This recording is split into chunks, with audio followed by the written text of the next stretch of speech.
echo in your brain. You know you can't sustain the misconceptions in your mind. One day you'll see for sure what all of this was for. Then you can leave it all behind. The journey begins.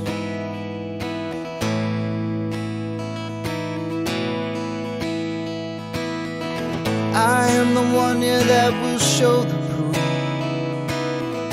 I am the one, yeah, that is searching for the truth. I am the whispers of the logic in your mind. I am an agent of the Logos.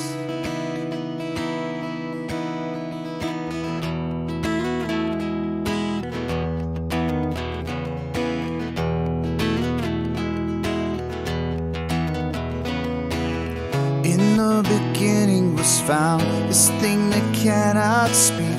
It's how we all truly learn.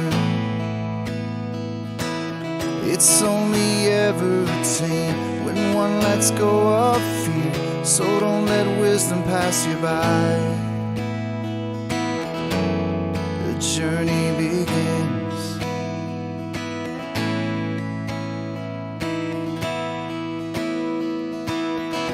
I am the one, yeah, that will show the proof.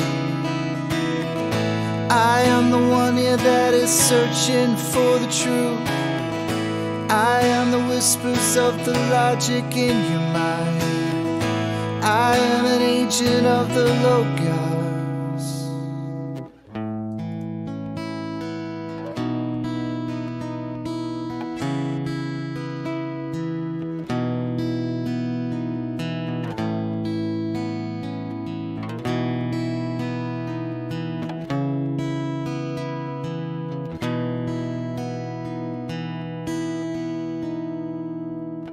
It was there all along.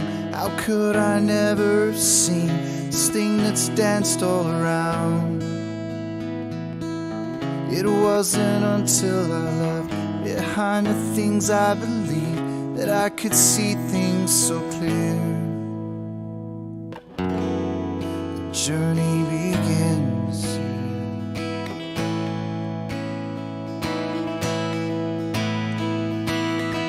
Become the one, yeah, that will show the proof. Become the one, yeah, that is searching for the truth. Become the whispers of the logic in their minds. Become an agent of the Logos. Become an agent of the Logos. We are the agents of the Logos.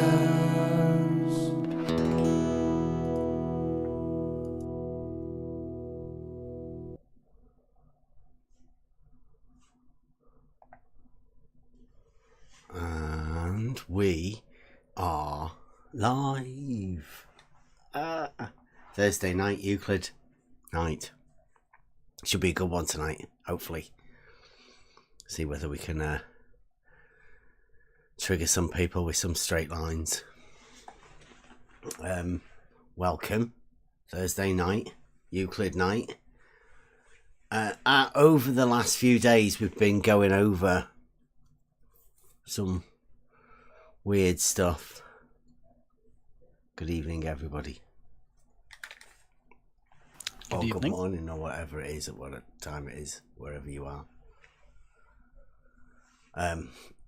Tonight I'm going to be going over some stuff that we've already been over once, but I keep saying we will go back over this sort of stuff quite a lot, backwards and forwards.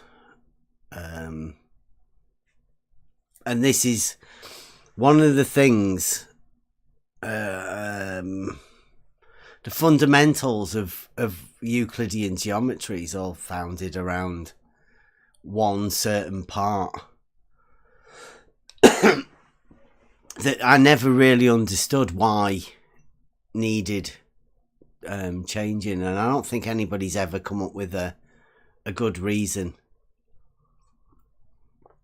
other than the usual.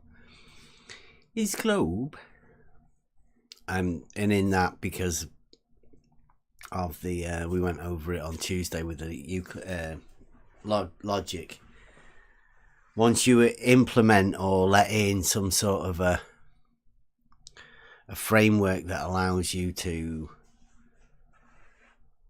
put in contradictions within your geometry, or, well, you can't put contradictions in geometry, but within the logical framework that you're using, it allows you to mess about with things. So today we're going to be talking about triangle axiom. I think this would be one of the things that would be good for Emma to voice as well at some point. Get some sort of a graphic together. We're all active tonight in the chat, aren't we? We've got some new people in. So, the triangle axiom. That if a straight line falling on two straight lines makes the interior angles on the same side less than two right angles, the two straight lines, if produced indefinitely, meet on that side on which are the angles less than the two right angles. Now, sounds a bit of a mouthful. Well, I'll get on the whiteboard in a bit.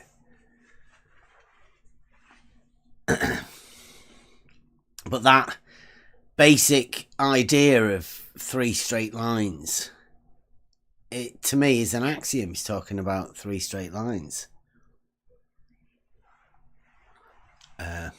I'll have a go at drawing some stuff in a minute on the whiteboard, and I had an idea of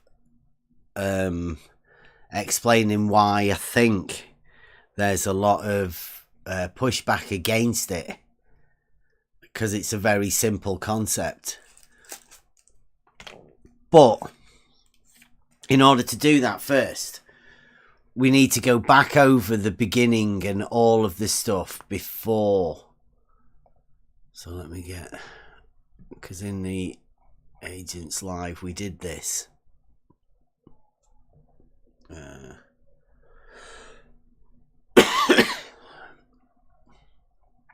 Because before the axioms in the book comes the definitions. So what they have to say, what is this here?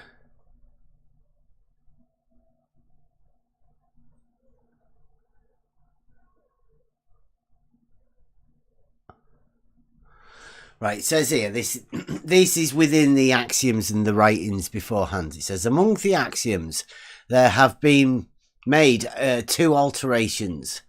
The 10th axiom in Euclid is that two straight lines cannot enclose a space. It says, which having become corollary to our definition of a straight line, ceases, of course, to be ranked with self-evident propositions. It is therefore removed from among the axioms, and that which was before the 11th is accounted the 10th. So that means they've just took away one, that no two straight lines can enclose a space. So people they've messed about with it. It says the 12th axiom of Euclid is that if a straight line meets two straight lines as to make the two interior angles on the same side of it taken together less than two right angles, these straight lines being continually produced shall at length meet upon the side on which are the angles which are less than two right angles. Instead of this proposition, which, though true, is by no means self-evident, other that appeared more obvious and better entitled to be accounted but an axiom, has been introduced, viz. That two straight lines which intersect one another cannot be both parallel to the same straight line. On this subject, however, a fuller explanation is necessary, for which we see the note. So this is the beginning of this, and they're saying, for some reason, they have a problem with a couple of things, all right? The straight line, two straight lines cannot unclose the space, and the 12th axiom, which I call the triangle axiom, which we will be going over tonight. And so before we get there to the axioms, we know we go through the definitions. Now, we've all been through the definitions, but I'll give it a quick, brief overview of what the definitions are. A point is that which has no parts or which has no magnitude. Start with nothing. A line is length without breadth, one-dimensional, just length, no breadth, just the one dimension. They're the two things that can't really be proved. Up from that, the extremities of a line are points. Define a line, put two ends on it, call those points, but you've already defined points as being that of which has no parts. So it's just a location marker for the two ends of the line. A straight line is that which lies evenly between its extreme points. A further explanation.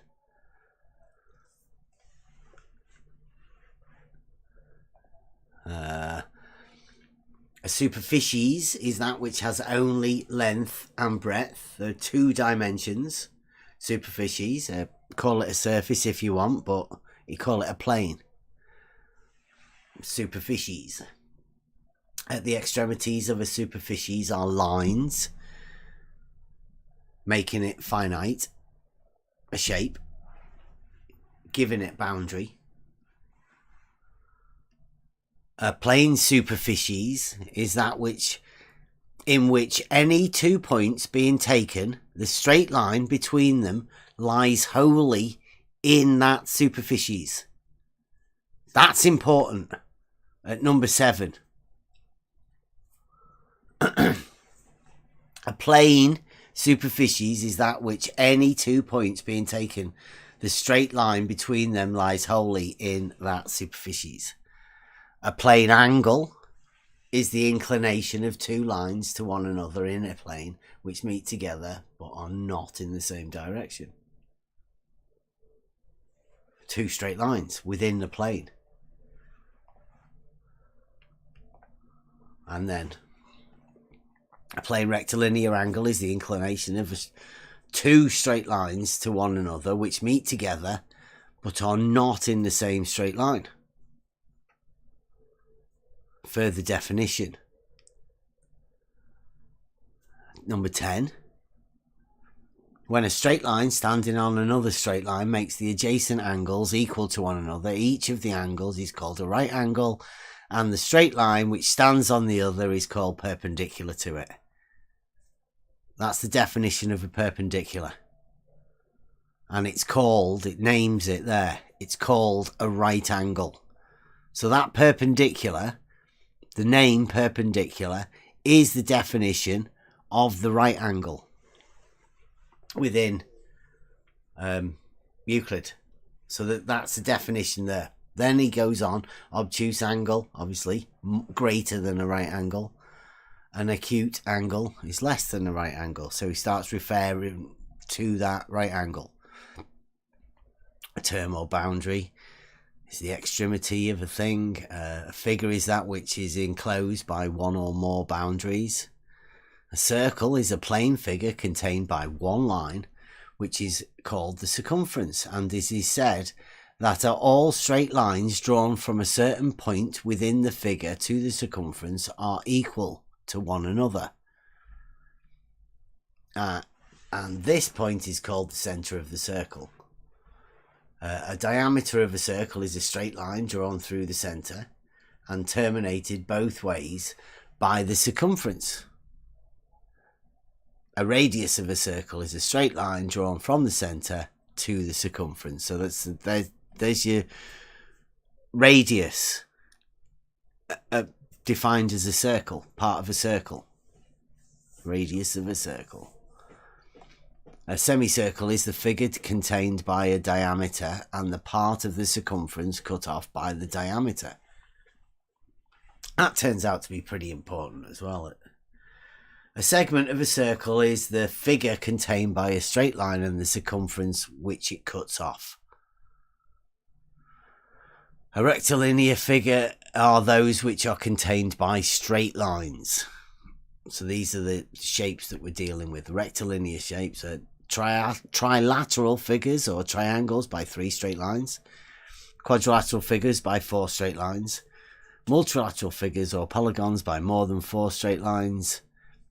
Of 3-sided figures and equilateral triangles, that was 3 straight sides. Isosceles triangle has 2 sides equal. A scalene triangle is that which has 3 unequal sides. Right angle triangles, which has a right angle. The opposite to the right angle in a right angle triangle is frequently called the hypotenuse. An obtuse angle is an angle which has obtuse, which is a triangle in that which has obtuse angle. An acute angle triangle is that which has 3 acute angles. Of 4-sided figures, a square is that which has all of its sides equal, all of its angles right angles. An oblong is that which has all of its right angles but not all sides equal. A rhombus is that which has all its sides equal but its angles are not right angles. A rhomboid is that which has all its sides equal to one another. No, its opposite sides equal to one another, but all its sides are not equal, nor its angles right angles. All of the 4-sided figures besides these are called trapeziums. Parallel straight lines are such as are in the same plane and which, being produced ever so far both ways, do not meet. So that's the definitions going into this. There's a few of note to take in there. One, you've got the plane that you're dealing with, the superficies, and the fact that all of the lines drawn in the plane will be contained within that plane. Also says the boundaries are, but I mean, hey. And then you've got definition 10, the perpendicular and the right angles. And this one, the parallel straight lines. Can't think whether there's any more that are important. Oh, a triangle. 3 straight lines. And the angle. Plane rectilinear angle. So, using those definitions, I thought we'd end up losing people tonight. Using those definitions, there's a contention within the axioms. The 12th axiom. We don't put it in the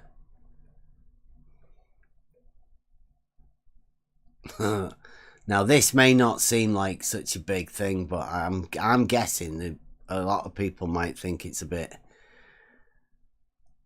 weird and strange that we're doing this, because there's a bone of contention that somebody said this particular one doesn't follow. You cannot derive this. I think, was it Brenda that said it the other day? I can't remember. I think Brenda said something about this the other day. And I know there's a lot of people like Betty and all of that are going to go wild. when I say I can't understand what the problem is. That if a straight line falling on two straight lines makes the interior angles on the same side less than two right angles, the two straight lines, if produced indefinitely, meet on the side in which the angles are less than two right angles.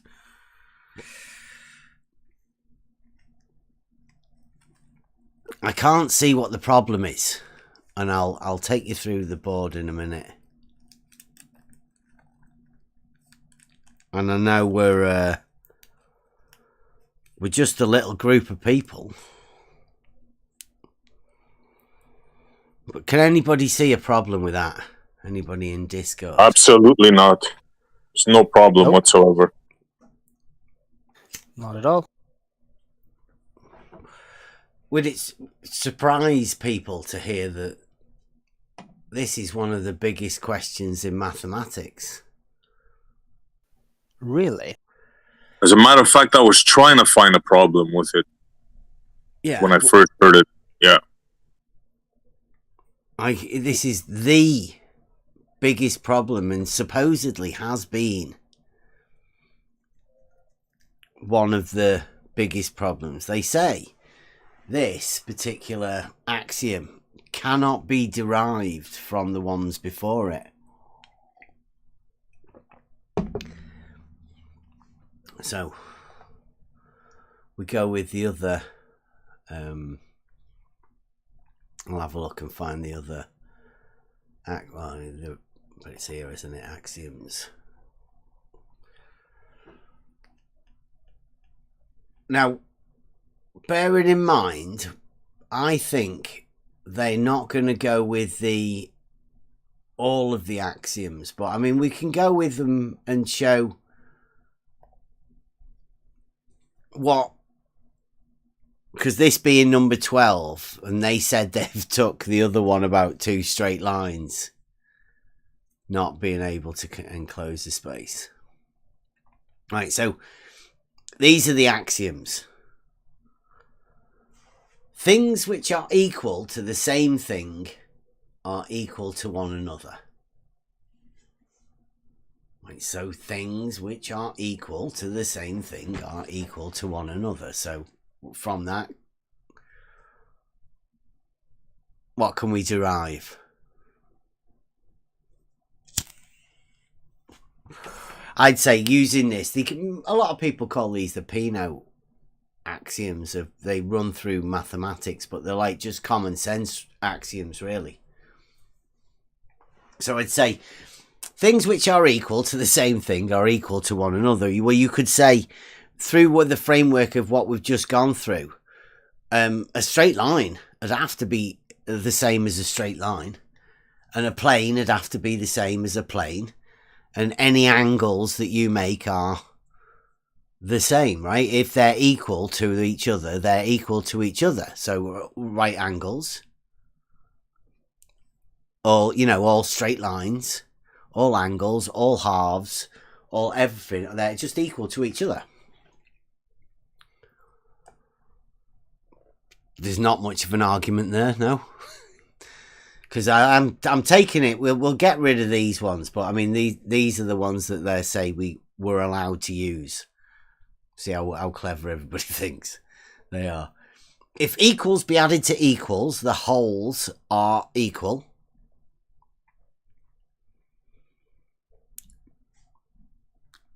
Yep. Nobody got a problem with that either. That sounds good. If equals be taken from equals, the remainders are equal.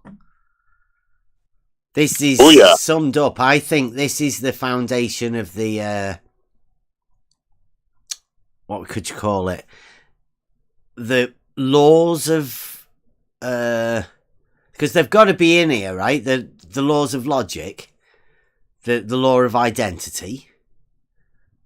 I think that's what this bit is. It's laying down the basic laws. Things that are the same, they are the same. Like, in a roundabout way. That's what I'd say this is. If equals be added to unequals, the wholes are unequal. This is just an even and odd thing.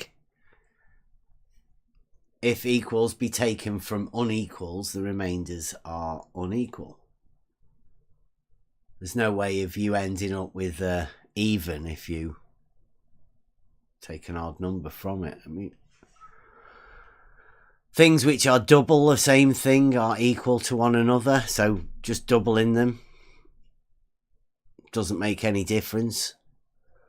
Things which are halves of the same thing are equal to one another. So if you halve something, you've got two halves. Each halve's the same. Makes sense. Magnitudes which coincide with one another, that is, which exactly fill the same space, are equal to one another. Things that overlap each other? I don't know. But that's what I'm guessing. The whole magnitude, is greater. Yeah. The whole is greater than its part. That's my favorite one. Yeah. It's pretty obvious, that favorite one, isn't it? Yeah. That's brilliant, though. The fact that they had to put that in there means that somebody obviously wanted to make the part bigger than the whole, which is a TARDIS. Every time I use that one and I ask it to somebody to find the fault, I hear silence. I used it just, was it yesterday or the day before? Definitely yesterday. Yeah. And here we go. Here's the two straight lines cannot enclose a space. That's pretty self-explanatory. T-shirt logic. You can do fuck all with an angle. Yep. It's just got a better ring to it. All right angles are equal to one another. That, I would have thought that would have gone with the if things that are equal to the same thing are equal to one another. But obviously they had to put it in extra as another one, just so that they could get rid of the other ones at the beginning, I think, and get rid of this two straight line one. And then the big one, if straight line meet. But has anyone got like the three? Let me see if I can find a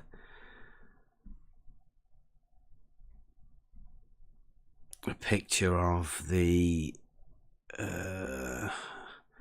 just the 5 Euclidean axioms. Has anyone got that? Because I haven't.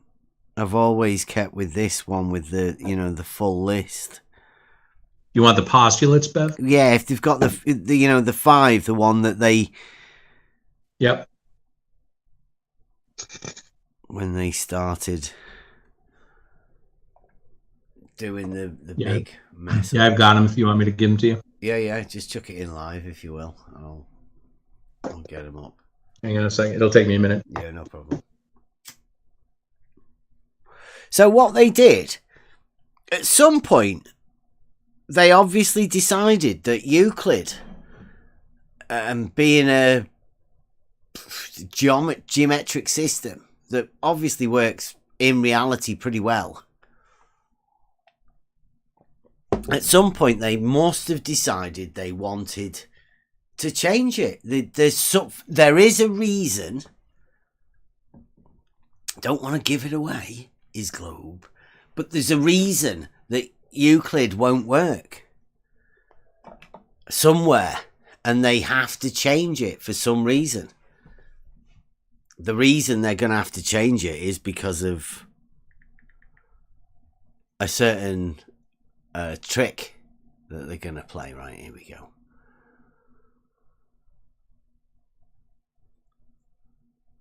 Right, so it says, this is what they changed all of those other axioms to, with the postulates. The postulates are to draw a straight line from any point to any point, to produce a finite straight line continuously in a straight line, to describe a circle with any centre and distance, that's pretty important, that all right angles are equal to one another, and that if a straight line falling on two straight line makes the interior angles of the same side less than... It's a long-winded. So that's all we've got. With those 5 things, well, the 4 things I'm guessing, because they say that it can't... you have got the common notations there underneath, but there's no mention of the 2 straight lines enclosing a space.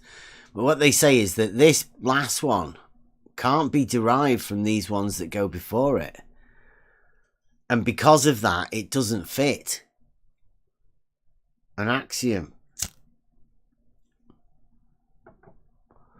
or a postulate,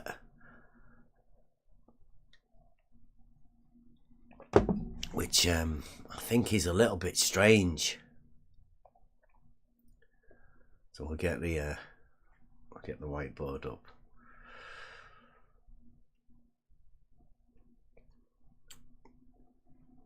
Wait a minute, let me get this whiteboard.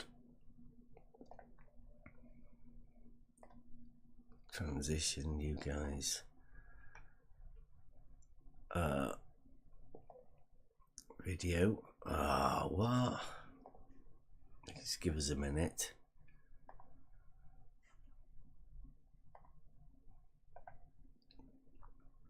I've come up. Right, you got that? Mm-hmm.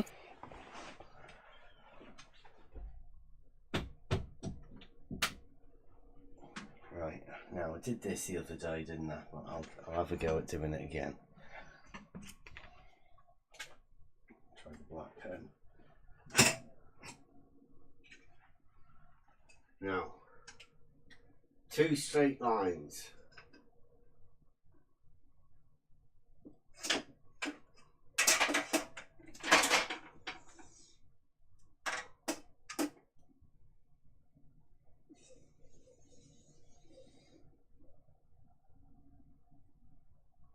That's not good, is it?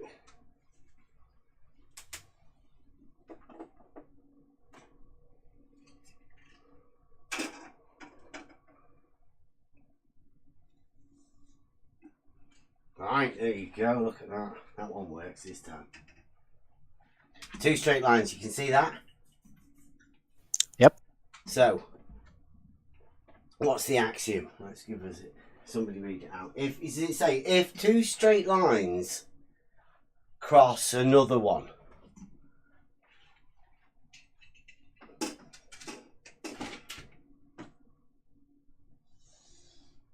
So like that.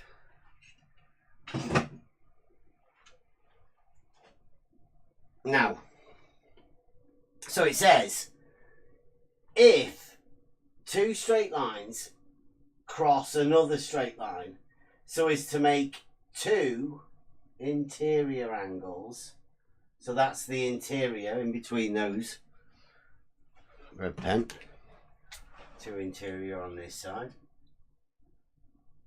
like that. So these 2, now on either this side or this side, these angles will be less than 2 right angles. Well, it's pretty obvious which one it is here, because these 2 are going further apart and these 2 are going to go together. So, complete that triangle.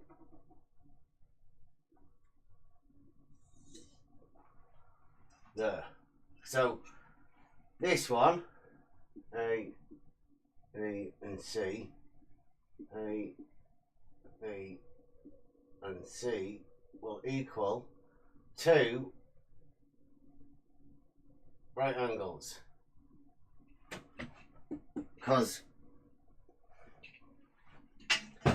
This is the side that has less than 2 right angles. This is the triangle that's produced. This angle will be the remainder of the 180 degrees.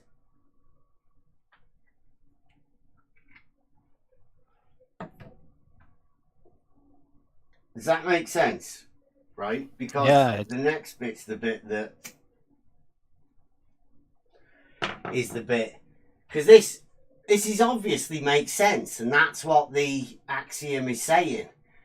On either this side or this side is where these lines, when they extend out, you'll either make a triangle on this side or on this side.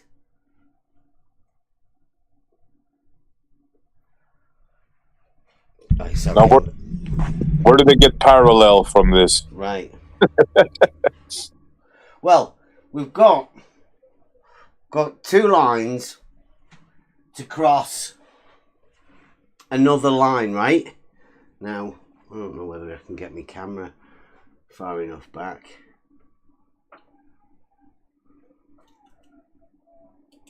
See the water level there?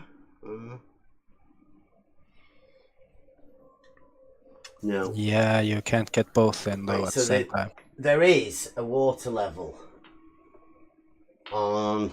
You can see that. Can you see that one? If I turn that a little bit like that, there, you can see a water level here. Yep. Yeah. And you can see a water level in here. Mm-hmm. Yeah. Right. So from this side to this side over here, there is a water level. Right now, let me just get this off here.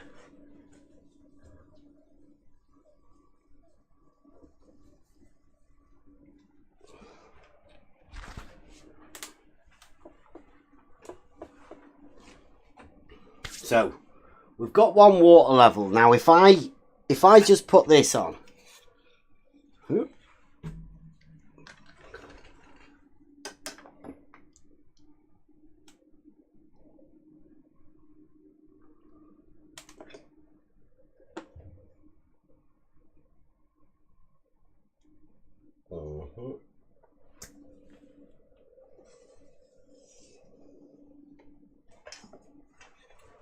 so that line's the line for the water level.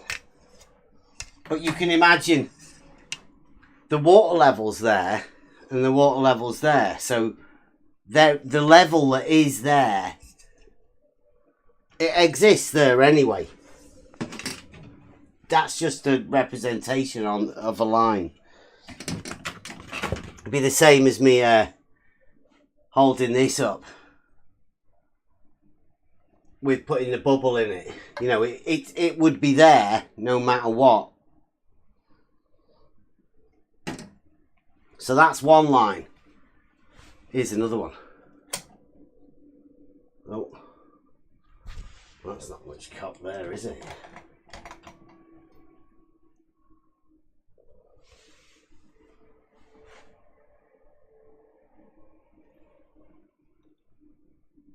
Let it float. Right, so there you go. There's 2 lines. They're both horizontal. 2 lines in reality. Here's another one.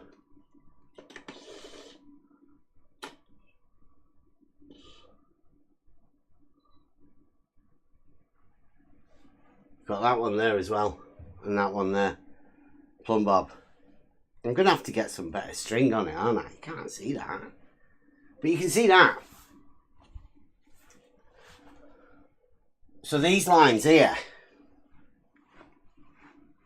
If I move it over there like that.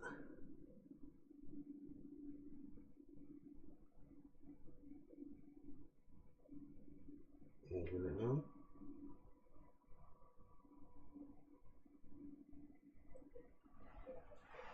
Near enough. So, this is horizontal and this is horizontal. That angle there is a right angle, and that angle there is a right angle. All right angles are equal. So I guess you could say that. They're all right angles.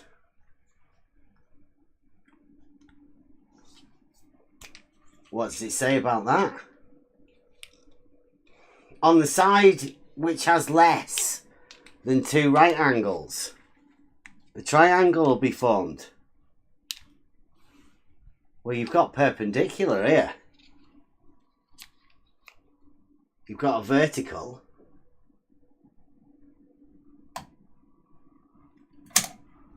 You've got a vertical and a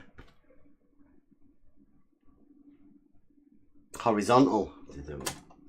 Doesn't like it. So what do you reckon to that? Where's the triangle get formed?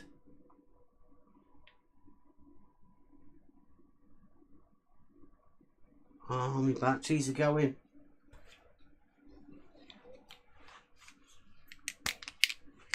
Stupid thing. Where's the triangle formed? Let me get that on there.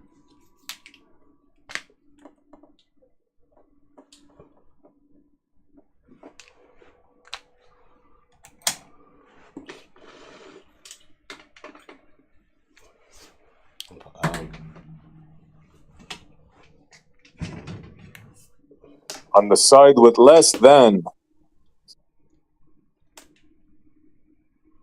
In this case, it doesn't get formed.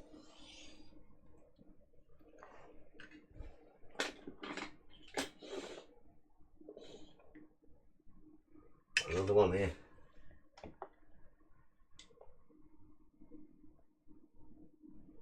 Plumb bobs. Vertical, horizontal.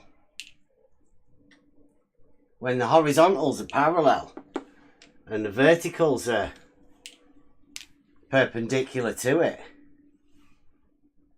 there's no triangle formed. Exactly. Ever.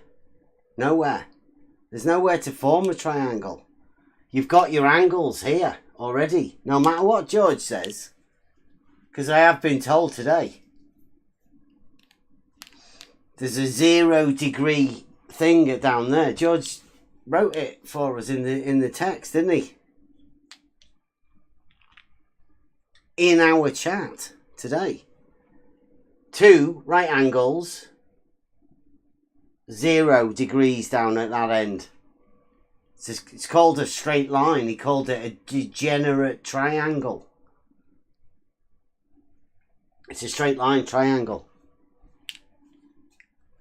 Doesn't exist, but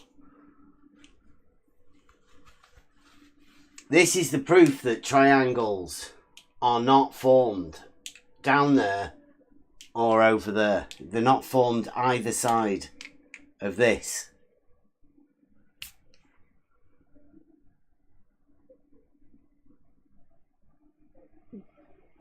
And I can't see why there's a problem with it. I know what they'll say. They'll say, how'd you prove?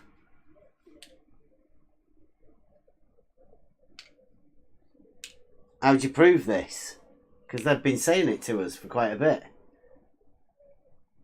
How'd you prove that geometry states that triangles aren't formed? Or how'd you prove that there's no more angles to form a triangle? Because there is only 180 degrees or 2 right angles in a triangle. There's 2 right angles here and there's 2 right angles here. There's nowhere else for the triangle to form.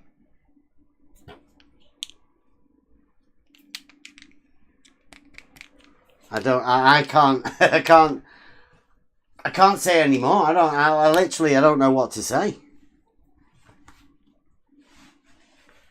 I mean, is this line here also perpendicular to that and that and that and that? And would it be, how far along would you have to go to move this vertical not perpendicular to the horizontal. Well, according to the ballers, see those two plumb bobs you got hanging there? Mm-hmm. Well, they're not parallel. Yeah, I know. Which means one of them, at least one of them, possibly both of them, can't be perpendicular to any of these horizontals. Exactly. Both of them can't be on their model. But I mean, I don't know. I mean, if that goes there, that's just another level, isn't it? It's another horizontal. It's already there. This is just showing you where the horizontal is. The levels are already there in reality. It already exists. You don't make it. You find it. This plumb bob and that plumb bob, that finds the vertical for you to use. It doesn't. You don't make the vertical for this thing. You don't make the horizontal.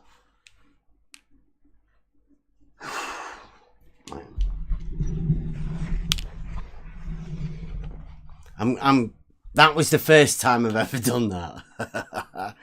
So hopefully that was okay for everybody, but I'll get better. I'll have to. I mean, hopefully putting some new batteries in my thing at some point will help us. And the laser, perhaps getting two of those laser things might explain it a bit better. Well, that was good. The only thing, maybe get fluorescent lines for the plumb bobs. I was thinking that, yeah, get some glow ones. to get some, yeah, some shoelaces or something. That'd be good, wouldn't it? Yeah.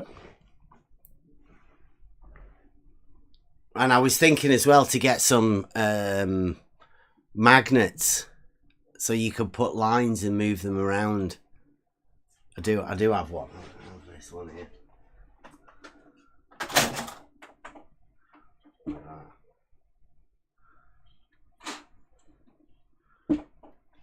Oh yeah, you can make a drop, a hump.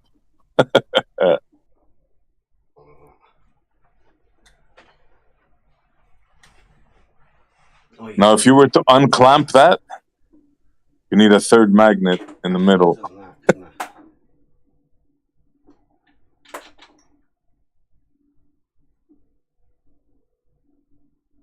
Oh, that's good. I didn't think of doing that. I'll have to get a few more of those little magnets.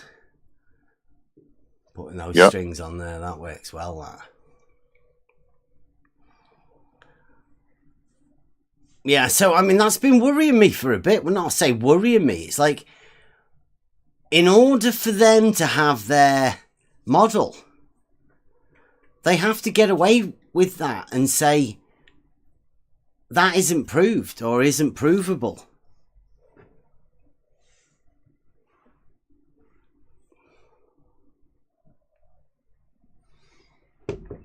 I mean, how could you say that isn't... I call it the triangle axiom. Triangles have 180 degrees. How could they have any more? Or less? Or how could you get those straight lines? Well, I mean, to me, that would sort of state within the axioms that those straight lines indefinitely produced wouldn't form a triangle. And the only thing that you could do that with is parallel lines. I mean, the definition of it is already within the axioms.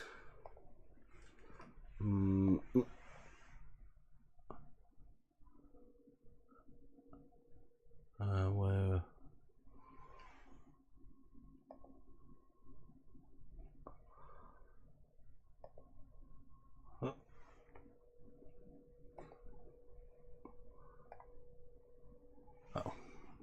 So they have to put it through the filter, the sphere filter, and imagine plumb bobs, those that are hanging there, they're all pointing inwards around a sphere. Every direction. Every direction. 360, yes, sir. There you go. Parallel straight lines are such as are in the same plane and which being produced ever so far both ways do not meet. Well, the axiom states that the triangle will be formed on the side with less than 180 or two right angles. That shows that there would be both sides with two right angles, neither with less. And then you have the definition that states parallel straight lines are such as are in the same plane and which being produced ever so far both ways do not meet. That came before it. How can it not be? Yeah, Jeff says all verticals must be parallel. If vertical and horizontal are perpendicular, then absolutely, which is going to take us on to the next thing that we have to back us up. But that's where an attack has come on the foundations of geometry. But it's not the foundations of geometry, it's the sort of the foundations of reality, really, because that is a self-evident truth that triangles will be formed on the side with the three lines that there are less than 180 degrees. Any shape with two right angles in it at two edges will not be a triangle. You can't make a triangle with two right angles. It's impossible. I mean, try it. Try your best.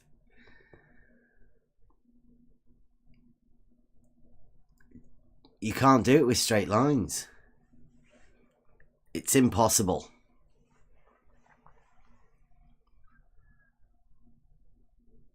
I'm quite happy with that.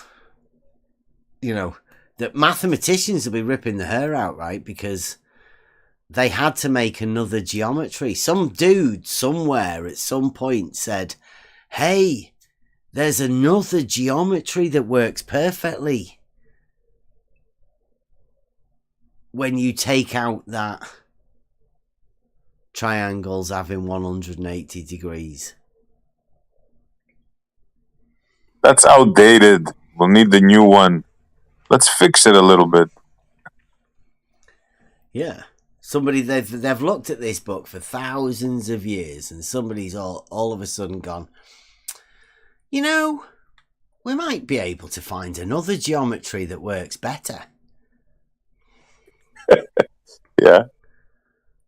All we've got to do is find a way to allow triangles to be formed with more or less than 180 degrees. I mean, I wonder whether they tried to do it with less than 180.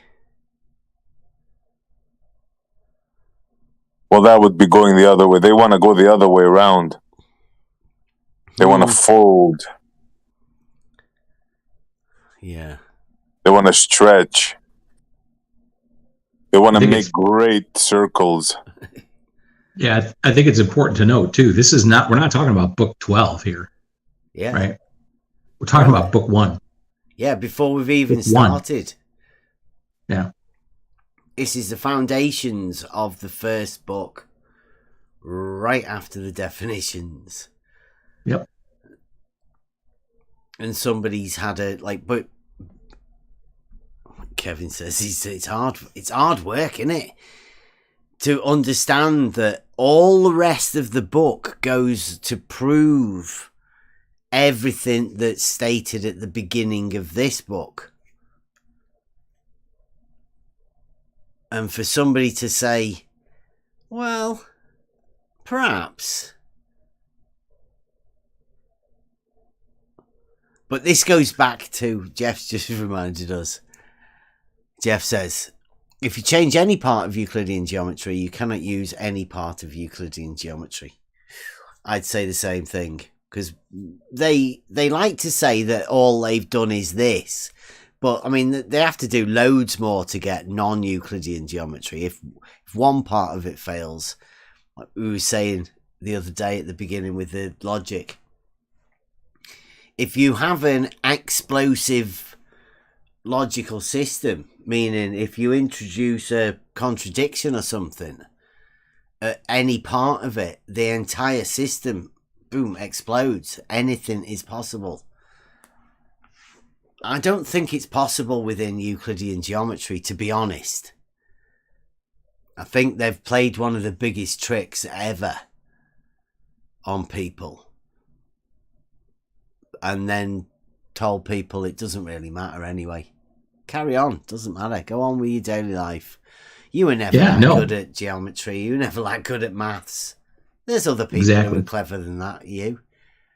Yeah, and Brenda said it yesterday, right? We just changed it. If you just change the axiom, Bob's your uncle. Yeah. The world is your oyster. Of course you can do that. Yeah, you can just sort of... Sure. Within the explosive principle, then if you change a bit of it, you then can do absolutely anything. Alice in Wonderland time. The whole world's opened up to you. Which, I mean, fantastically, if you can have that idea of a concept of what mathematics does, and if that's your idea of what you do, then that'd be good. But for those of us that live in reality, you can't just do that. You can't just say, well, let's say triangles don't have 180 degrees. Because they do. You can disguise it as though it's a let's not have parallel lines. Because in reality, they do. All horizontals are parallel.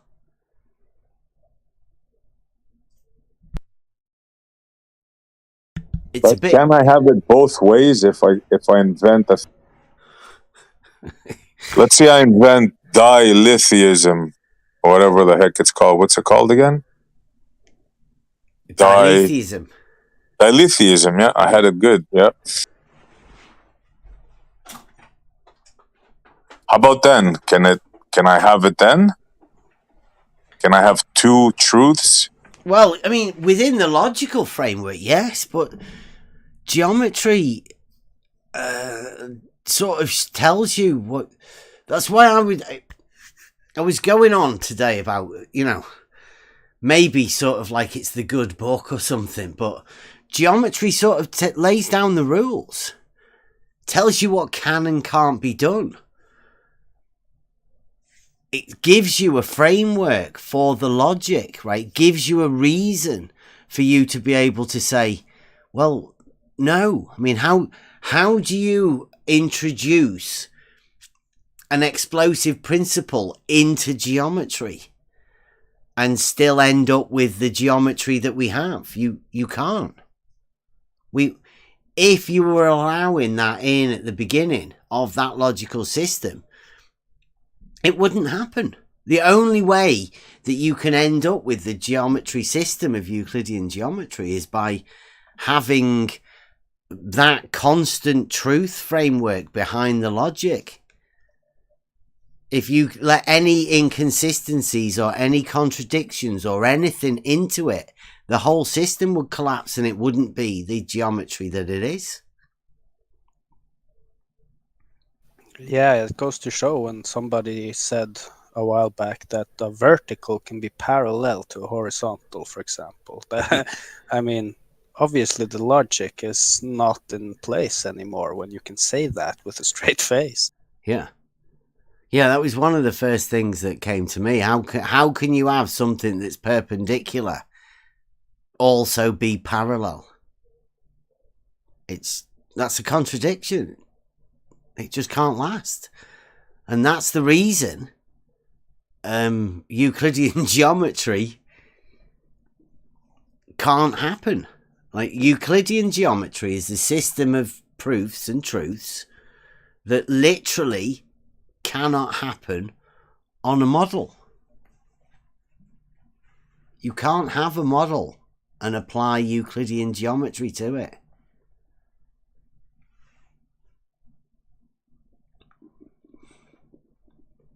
Although some people would say Euclidean geometry is the model. But it's not, it's just a system of geometry, a system of logic to teach you what can be done. It doesn't dictate reality to you, it just tells you how to describe it, use the language of it. System of thought, the framework behind your thinking.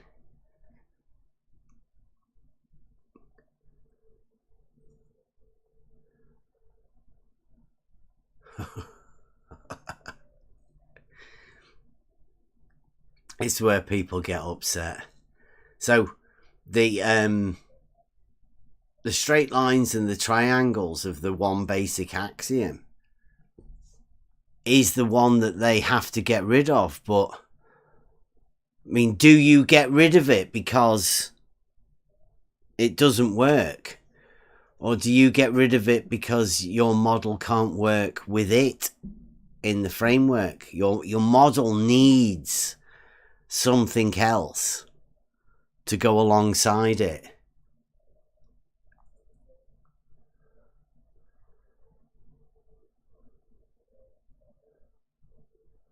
David, yeah. It's the Euclidean model. A ball. A sphere. The Euclidean sphere. 3D. Happens in book 11.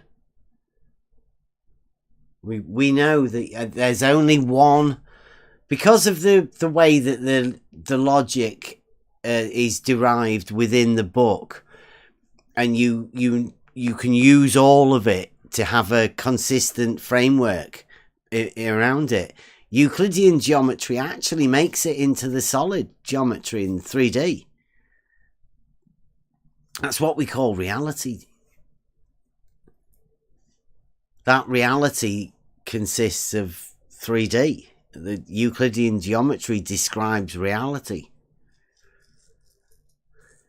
as does vertical and horizontal. They're in reality, and they're described as being perpendicular to each other. Vertical lines, yeah, but how about plumb bobs? David? David's put there, the triangle axiom is perfectly consistent with some vertical lines being non-parallel to each other.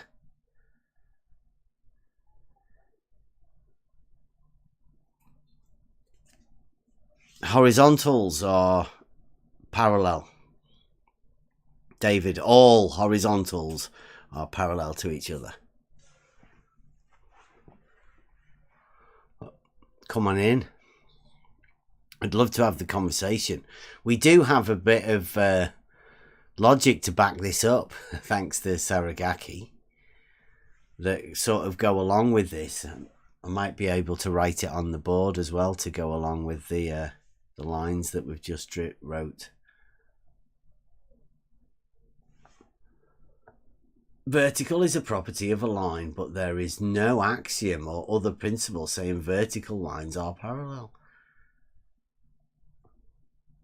Vertical is perpendicular to horizontal, David. That's the rules.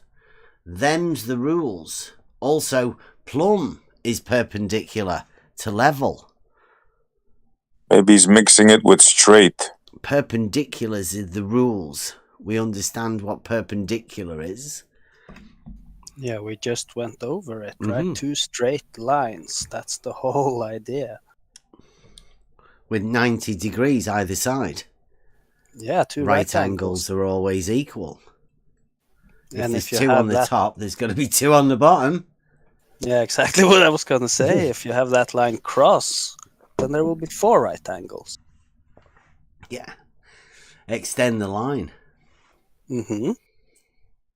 And of course, an angle, the definition of it, like that's the inclination of 2 straight lines, between each other. It's not a straight line and a curved line. You cannot measure an angle between the 2. Mm-hmm. Yeah, David, it's just straight lines.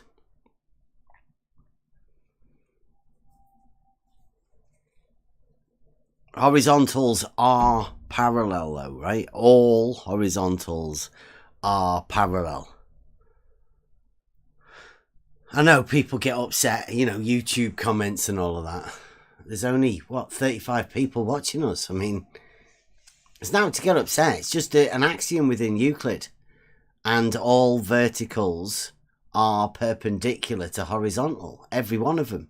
All plumb lines are perpendicular to level. Plumb lines are perpendicular to horizontal as well. Verticals are all perpendicular to horizontal. Oh no. Wally curves the horizontal as well. Bendizontal. What's not true? Who's David talking to? It is true that all verticals are perpendicular to horizontal. Definitely. Yes. David's moaning that he thinks there has to be a Euclidean axiom that says vertical and horizontal are perpendicular. Well, they are. There doesn't have to be. I'm not making up a new axiom. Like, vertical Can't and you figure horizontal that out for are yourself? perpendicular. I mean, like, geez. Euclid doesn't have to write it. I find it Unbelievable. fascinating. Yeah. It's truly unbelievable. Prove it. You dispute that? Wow. Prove it that vertical and horizontal are perpendicular. I take maths. Take level being perpendicular to plumb. Pretty sure.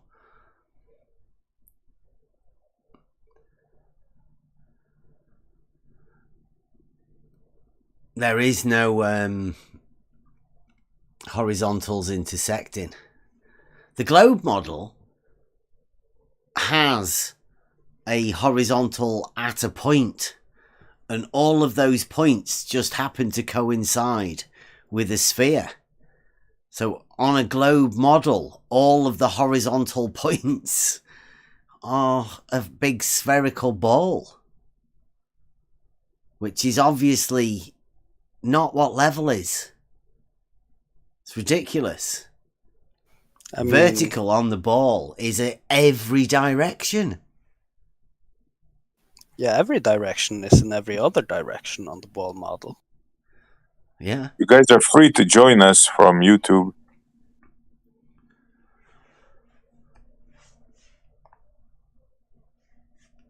And the fact that parallel straight lines are in the definitions, I'm not aware of, them changing the definitions of Euclid, unless they want to just get rid of all of the definitions.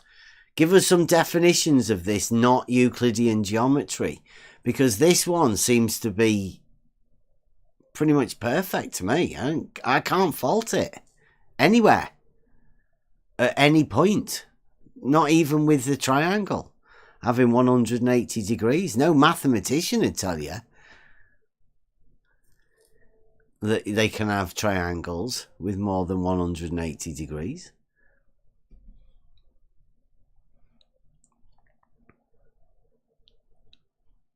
Conceptually, you might be able to do it, but actually in reality, within the three-dimensional existence that we are in, triangles have 180 degrees. Jeff says all machines, cars, trains, bridges, etc. use Euclidean geometry. Newton used Euclidean geometry. You have to. Every architect, every CAD drawing, all uses Euclidean geometry. I will say, though, it's important to note that the next step in this, for those that have a model that they need to defend as they would defend their faith, the next step is to draw what they would claim is a triangle onto a ball, reifying the ball as their model, and then claim that that's a triangle. Call it a triangle. Well, there's your triangle, and it has more than 180 degrees. Look at that. Yep, but that's not a triangle. David's saying Euclidean geometry allows a sphere with local horizontal lines perpendicular to a local vertical line. Mm-hmm. You can put a tabletop on top of a ball, and that would be horizontal, and the floor would be horizontal, and then the ball would be in between the two. That's perfectly allowed. But it doesn't allow for you to put vertical at every direction on a ball. That's silly.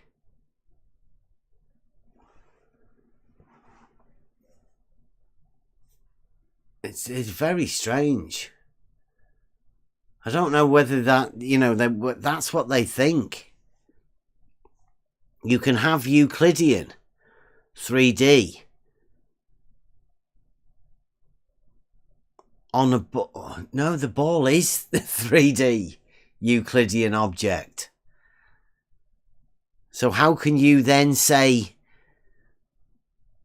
on that 3D Euclidean object, I'm going to change the geometry? It doesn't make any sense. Logically, to me. And I really can't understand the arguments coming from the other side. They want to have Euclidean geometry, but say it's not Euclidean geometry for some reason. Seems like the biggest stolen concept fallacy I've ever seen. It's got to be a mind trick.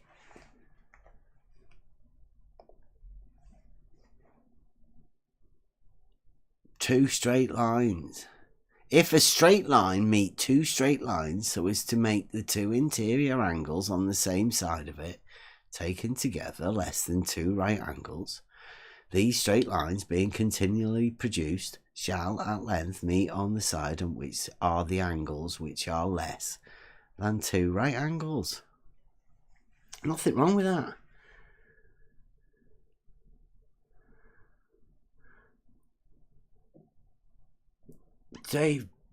David, would you say we don't, we can use Euclidean geometry on a sphere? Yeah, it's a Euclidean sphere.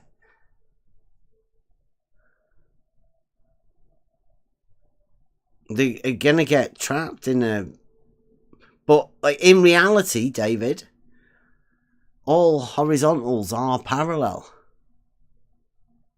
So the Euclidean geometry you use is with straight lines, extending straight lines.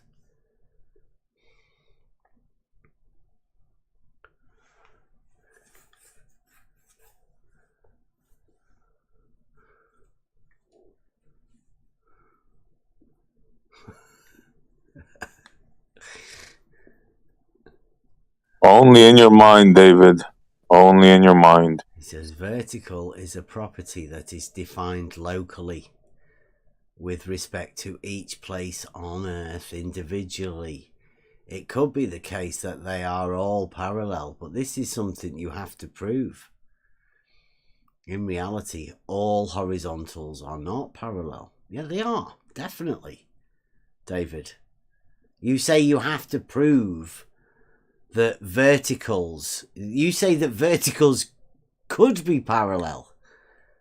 But you say that you think all horizontals are not. I don't think your geometry is up to par. One of them follows the other, necessarily. He's using globometry. Globometry. Write that down, Nessie. Meme incoming.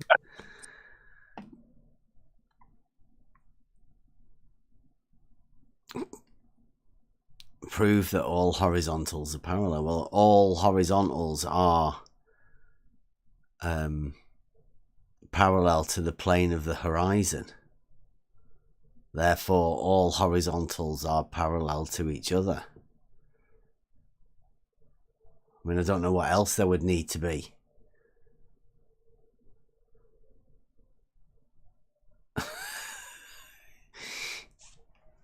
SE. Oh, I know what I did. I turned the other one up the other day because George was dead low when we were doing a video. That might be better, Rocky. It's all down to perpendicular. At the beginning, it said that the very state of perpendicular means that those right angles are formed, and the two right angles obviously are the relationship between vertical and horizontal. The geometry states that one line crossing another and all right angles being equal makes perpendicular. There's no need to get upset, David. Everybody knows horizontal is locally, yeah?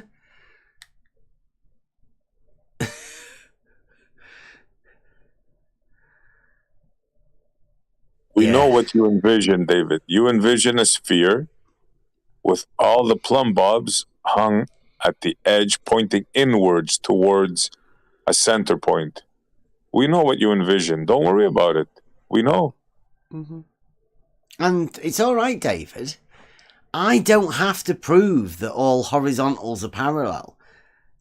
I can say all horizontals are parallel. I'm quite free to say that. There's no problem. People can either believe me or they can not believe me. They can try and prove it for themselves. They can try and disprove it for themselves.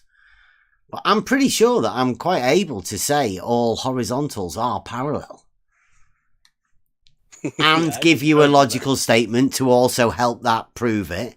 I can give you some geometry to help prove that also.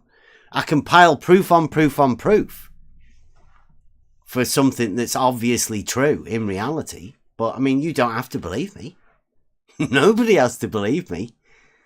But I don't need to get permission from anybody on the YouTube chat just to be able to say that all horizontals are parallel. It's ridiculous.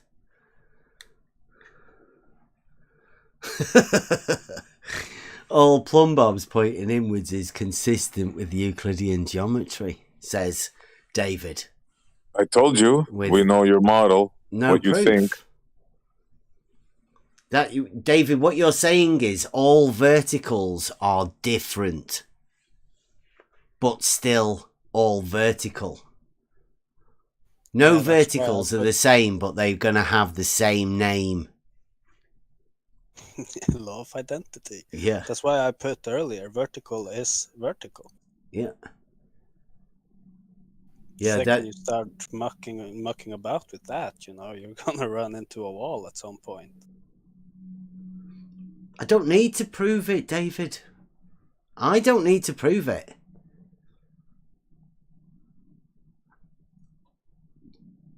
That's one of the silliest statements ever. I do not need to prove that all horizontals are parallel. The fact that I know how surveying works and, that I know how a vertical datum is, and I know how the physics of water And I know that a water level establishes a horizontal plane, and I know that a straight line can be extended indefinitely. And I know that a horizontal is a plane, and all the straight lines on that plane could be extended indefinitely, would be still on the plane. All horizontal planes are parallel, perpendicular to vertical at every point along it. Yeah, I'm with you, point to point. It does sound like Brenda.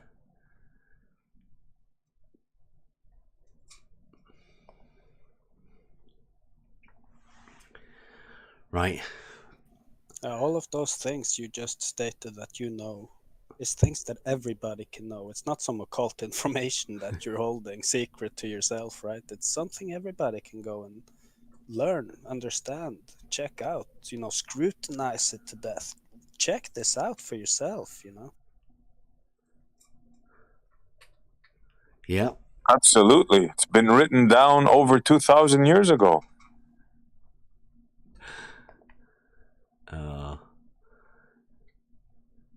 Eat, sleep, unclamp, repeat. That's cool, that one, DP. It doesn't come up on as a look up on it though on the screen.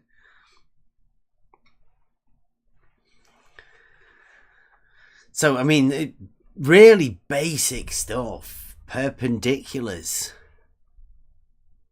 straight lines, right angles. Like Saragaki says, anyone can do this. It's fine for Brenda to sit behind a sock account on a YouTube chat and type in there, prove it. Well, surely you can prove this to yourself. Anyone can prove it to themselves. It's conceptually. I mean, what is the argument? Something that you can't do might happen somewhere that you can't ever get to. So therefore, maybe not. That's a really bad other argument. David says a water level establishes a horizontal line because it gives 2 points. Euclid's first postulate says this establishes a line. It doesn't matter than the surface of water curves. What? Nah. Straight line. Horizontal. Except the surface of water doesn't curve. And the horizontal is a straight line. It's not curved. It's not a bendizontal. A horizontal is definitely a straight line.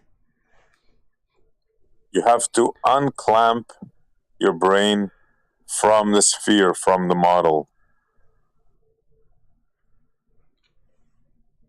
Don't put your thoughts through the sphere filter, the globe filter. They have to, because it's a faith, it's a religion, it's their Eucharist. They have to. It's crazy, isn't it? Crazy where the model takes you. You have to be forced to believe that what you know isn't true has to be, which is, I can't do it. Literally cannot do it. Don't have the ability.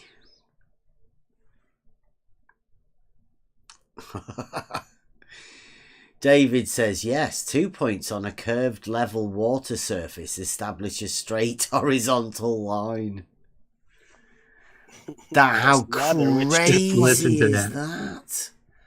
Read that again. I'm going to get it in. I have to clip it and put it in the... have to clip it. Yeah. There we go.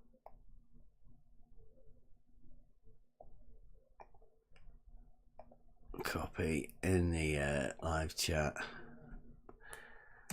There you go. He says, yes, 2 points on a curved level water surface establish a straight horizontal line. That's because all of it is a straight horizontal line, and any 2 points, of course, will be a straight horizontal line. You're just imagining a curve that isn't there. To add on to that, if you're saying a curved level water surface, then you're definitely not in reality. Yeah. Yeah, I mean, David, I always have to say this. When you imagine a curved level water surface, is it a hump? Or is it the drop, the nutsack, boom, dropping away? How do you imagine it? Because we've had both of them drawn for us. Or do you clamp it and just have the horizontal like all of the elevation drawings have ever been? How do you that's that's what we should put to people now, right? How do you imagine a elevation drawing to be done? Are you going to go imagine hump or nutsack drop? Which one? Blue marble, imagine hump or the nutsack drop? Which type of elevation, or just the old traditional, ancient, boring Euclidean elevation profiles that had straight lines in them? Which one?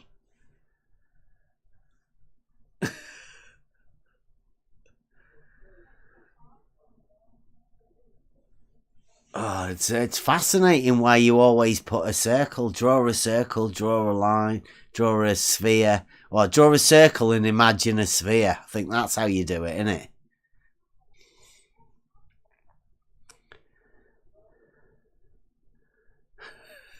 Yeah, you draw a circle, imagine it's a sphere, and everything that's going on in whatever in that model, you just reflect it around the midpoint of the sphere, and ta-da! And in reality, water curves just like that. Yeah. In reality. That's what Dave just wrote. Because you say so. Yeah, because you say so. Unbelievable. Double drop. Just is. This is why we say for those that might not, might be kind of new to our group, this is why we say tis globe. That's why. It just does. Just curves, just does. Just in reality, just does. There we go. You've seen a sphere in reality. A perfect sphere, I'm not so sure, but a ball? Yeah, definitely. Never seen water cling to a ball, though. Me neither. Especially a spinning one. I do like that. Depending on how you define hump and nutsack drop, it can be both. Oh, there's that dilithiaism. Mm-hmm. Well, one of them is a rise from the horizontal chord, and the other one is a drop from a horizontal tangent. Both of them vertically, right? It's a vertical change from the horizontal. One of them a rise and one of them a drop. How can they both be the same? Can't be both. It can't be possibly be a rise and a fall unless you're talking about the equaling it out as a straight horizontal that you can just imagine is both a hump and a drop. Nutsack drop. Imagine hump, Rob.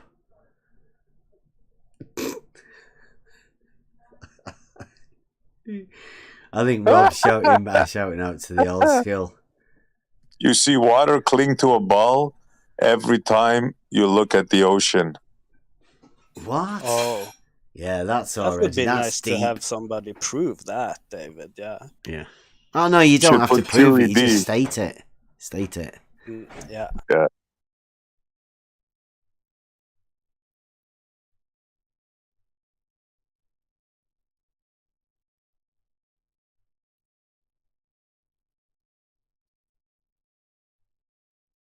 That sounds like a Brendaism.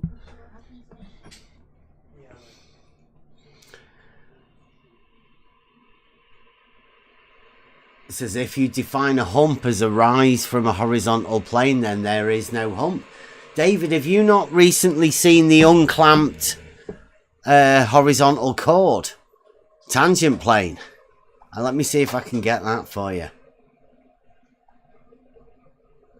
Because we did just have the video before this show where Blue said about the horizontal chord. I can get the video for you, but I can get you the picture. On Blues. It's not that it's hard to understand the model, David. It's just that it's ridiculous and doesn't actually correspond to reality. That's the actual facts. There's far too many contradictions in the model for me to get it, but I mean, there's no need for you to get triggered at me asking the questions or any of us asking questions because it sounds fucking ridiculous. And I'm not bothered. It's quite refreshing actually to hear somebody say this sort of stuff. Well, this is the horizontal chord, and you've got one point at one end of a bridge and the other point at the other end of the bridge. So the shortest distance between those 2 points, like you said, horizontal. 2 points are horizontal. So that would make the chord a horizontal. Right? David, even by your own rules, 2 points make a horizontal. Blue says you could call that chord a horizontal. Therefore, perpendicular to that would be vertical, and that's a vertical hump. That's where the vertical would be measured. Surely. It's the part of the paradoxes that go along with the... Yeah, all perpendiculars to that horizontal would be vertical, but not all of those vertical would pass through the center of that circle, you know. Yeah, it's one of the problems with the vertical paradox, the vertical plane paradox, the horizontal paradox, and the perpendicular paradox. But David, that's what you said, horizontal. Shortest distance from one point to the other. Horizontal. That's what you said. Any 2 points on the surface of the water would make a horizontal. There to there. Horizontal. How can it not be horizontal? That's what you said. Good afternoon. Good afternoon. Okay, so I just clicked on that link. I think we should stop talking to David until he joins the panel. You want to stick behind your keyboard, we will not address you anymore. Yeah, he's talking rubbish stuff, to be honest. Yeah. Yep. And So repeating that stupid stuff is best left. Can we take it back to where we were before we started addressing David? Well, I was hoping Saragaki might be able to help us out with a little bit while I just nip off to go and make a cup of tea, go to the toilet. And that sounds fantastic. So, can you talk about it at all, Saragaki? You know, within respect to particularly what David was crying about the horizontals being parallel, and you know the way we said, you know, what sort of supporting evidence could we come up with? Yeah, I mean, Okay. this isn't I'll be back in a minute. necessarily. Thank you. Yeah. The whole idea of perpendicular, which we went over the definition, right? It's straight lines cutting each other, forming right angles. That's what perpendicular means. And so a horizontal line, as you can see in the picture, that's a straight line. Horizontal line perpendicular to that being vertical. They would therefore be parallel because that's 90 degrees between every one of them. Same direction, parallels. I mean, anybody else want to disagree or agree? That'd be nice. But I think it's pretty obvious when you just draw a line with several perpendiculars to it. You can clearly see that they're congruent angles. between the intersection points of all of those perpendiculars and that one transversal, as it's called, the horizontal. And if you have a plane, all perpendiculars to that plane will be parallel as well. It doesn't only go for the straight line, it goes for the entire plane. So Yeah, but how about if I live on a and I want to bend the horizontal? How about then? then you're violating the law of identity, right? Because horizontal is defined by the surface of the water at rest. Right. So if you want to really be the devil's advocate, right, you would have to prove to yourself anyway that you can in fact establish a horizontal plane using water. And if you can do that, which, spoiler alert, you can do, then the rest follows geometrically. The plane exists, so elevation change from that horizontal, establish a new horizontal plane there, they would be parallel because of that perpendicular relationship between the vertical, between those two parallels. It's all very geometrical, so once you've established a horizontal plane, then all the rest follows. From that horizontal plane, all horizontal planes would be parallel to it. All perpendiculars to the horizontal plane would be vertical, and all of those verticals would be parallel to each other.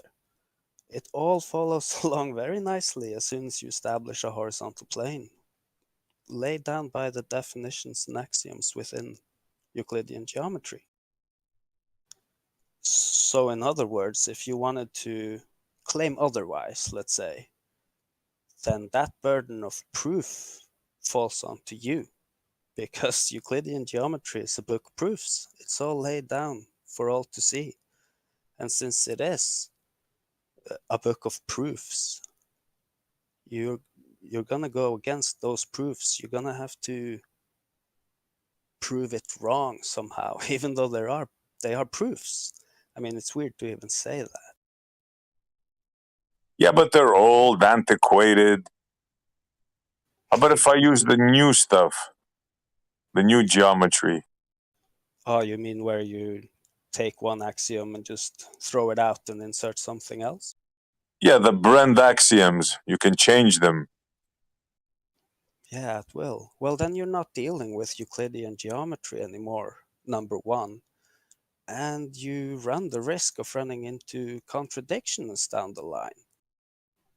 And if you run into a contradiction, you're gonna have to make a choice. You get to a crossroads in logic, right? Am I going to allow contradiction, or am I going to accept? No, of opposite around, right? Either you accept or you deny contradiction. That's the choice you have. If you allow it, then you are excluding yourself from ever being able to conclude, because anything follows from a contradiction. Law of explosive principle. Yeah, we went over 2 days ago. Anything follows from a contradiction. So if you run into a contradiction, then you can prove anything just by stating it as fact. Damn, I tried, but I can't get around that damn Euclidean stuff. Yeah, the logic has to be consistent. If it's inconsistent, how can you claim to be able to conclude?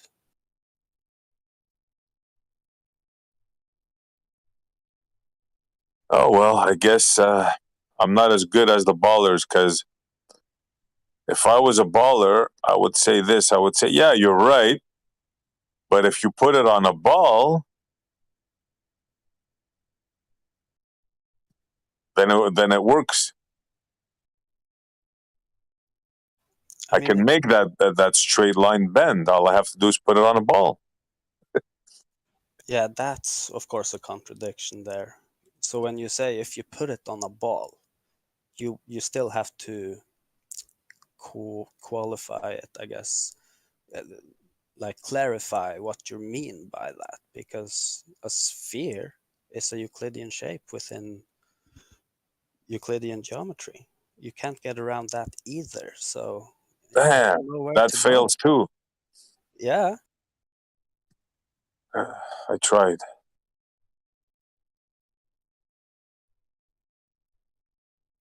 I know. Yeah. How about if we go into space To where? and 3D Euclidean space. yeah, we put a T there. We put a T. We make a fabric, and then we bend space. How about then? Yeah, that sounds fantastical. Are you talking about the 3 axes of the 3 dimensions? No. There's 4 now. There's 4. Ah, yeah, I see. The problem is there, of course, that the 3 axes of Euclidean 3 space, they're all perpendicular to each other, and there is no room for a fourth perpendicular axis in there. So, no, you can't do that either. Damn. So Einstein must have been wrong about that one, huh? Well, I mean, in the conceptual framework of all of that, you can do whatever you want because of contradictions let you do whatever you want. But you can't conflate it with reality, no. That you cannot do. I don't know where else to go now. You blocked all my avenues. How about quantum tunneling? How about if I make a tunnel, a quantum tunnel? Like teleportation. like I'm trying to stay serious here. No, like digging a hole through a mountain. I don't get the argument, does he? I think I Penrosed myself. Yeah, you dug yourself into a mountain, does he? Yeah. Right, there you go. I wrote some stuff on the board to help you out. Saragaki wrote some logic. I mean, I know it's not logic night, but this is basically what we're talking about, the same thing, isn't it? One follows on to the other. Mm-hmm. All roads always lead back to the similar, right? Either vertical or horizontal. Every frame of reference you ever use whenever you're measuring an angle, a slope or a gradient or whatever, you will always reference it to either vertical or horizontal. Because everybody knows there's a particular relationship between those two. Yeah, if it wasn't, what would you do? You would have no legs to stand on. You wouldn't be able to get anywhere with construction or any of this practical stuff in reality. That's the whole basic or basic foundation of all of this. Like you said, this is what geometry is all about. It's that perpendicular and the right angle. Yeah, you can't get around that. This is reality. That right angle is that's it. That's the entire relationship that the geometry is based around. But it's not based around it because it works in geometry. It's based around it because there is a direct relationship in reality that you can directly go to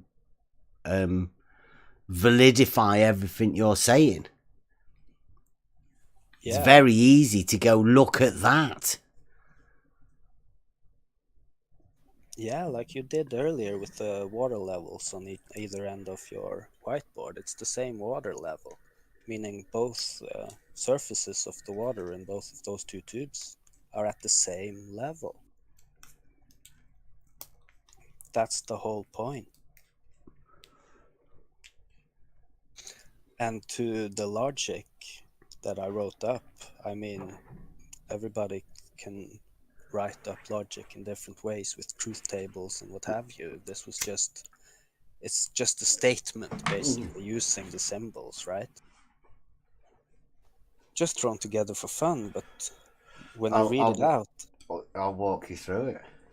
Right, I'm just getting the pipe out. There we go. Right. Yeah. The pointing pipe. That's what it's for. Now. Nice. Oh, it's all a bit skewer. Okay, so what's the little plus sign mean? What's that for? Oh, it's not a plus sign, it's a cross, like the Christian cross. The Okey-dokey. horizontal line within it is not bisecting the vertical. It's higher up on the vertical than in the middle, so it's actually a cross. More like a sword, I think. I saw the one that you Yeah. had. It looks very much like a sword. Yeah. Yeah. That's better, yeah. And that symbol means it is true that. Mm-hmm.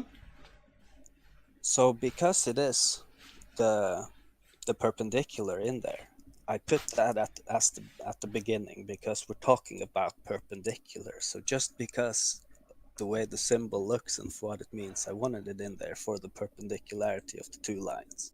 Mm-hmm. So it is true that. What's the upside down A? Should we call it? Or It's it means for all or always or for every. yeah. Okay, so it is true that for every or all a group, I think, isn't it? It's a grouping qualifier. So in brackets, to put these together. Yeah, so it is true. I put the brackets there to have the two symbols before the brackets actually reference everything within it. Yeah. Yeah, so that's why the brackets there is not for something fancy. So this is the formulation of t-shirt logic, if anybody's interested. It's basically a way for us to be able to explain something within a t-shirt, but it's very simple concepts. Looks fancy though. And it makes you look really clever if you get it on a t-shirt walking down the pub. People will go, what's that? And you go, aha! That's why we do this. But it's very simple. So, it is true that for all brackets, Q perpendicular to P. Yeah, that symbol in the middle, the upside down T there, it means perpendicular. Yeah. So, if you have a relationship where Q is perpendicular to P, right? Then, therefore, that's what these three dots are. Yeah. Right? For all brackets Q's, they will be parallel to each other. And for all P's will be parallel to each other. Yes. This mathematical statement is genius. That's good, man. Because you can't fault this as a mathematical statement. No, that's the whole point also. This is what we would call a proof, right, within mathematics. This statement. But it just to read it out, to get people to think about it. I mean, it makes sense. It is true that all horizontals are perpendicular to vertical. Therefore, all verticals parallel to verticals and all horizontals are parallel to horizontals. Yeah. P or Q, you could put P as horizontal and Q as vertical, or you could have P as vertical or Q as horizontal. Yeah, it doesn't really matter. That's why this system works for whatever. You can substitute these as anything, because this relationship is true for any configuration of this. Which is there's only one way to falsify that, is to put it through the globe filter. Well, Yeah, to allow contradiction. Yeah, so you could contradict it somehow and Yeah. still claim that to be true. Yeah. don't know whether you can see up at the top here or not, or whether it may be just out of view. But when we first did logic, I wrote this all up here.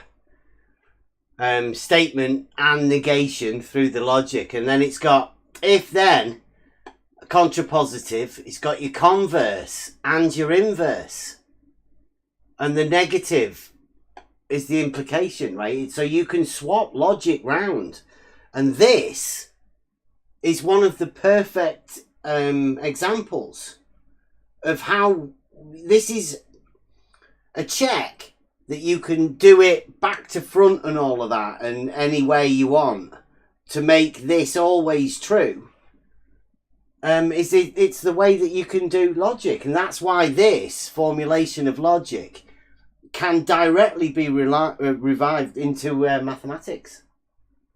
But because of this relationship where it can check on itself.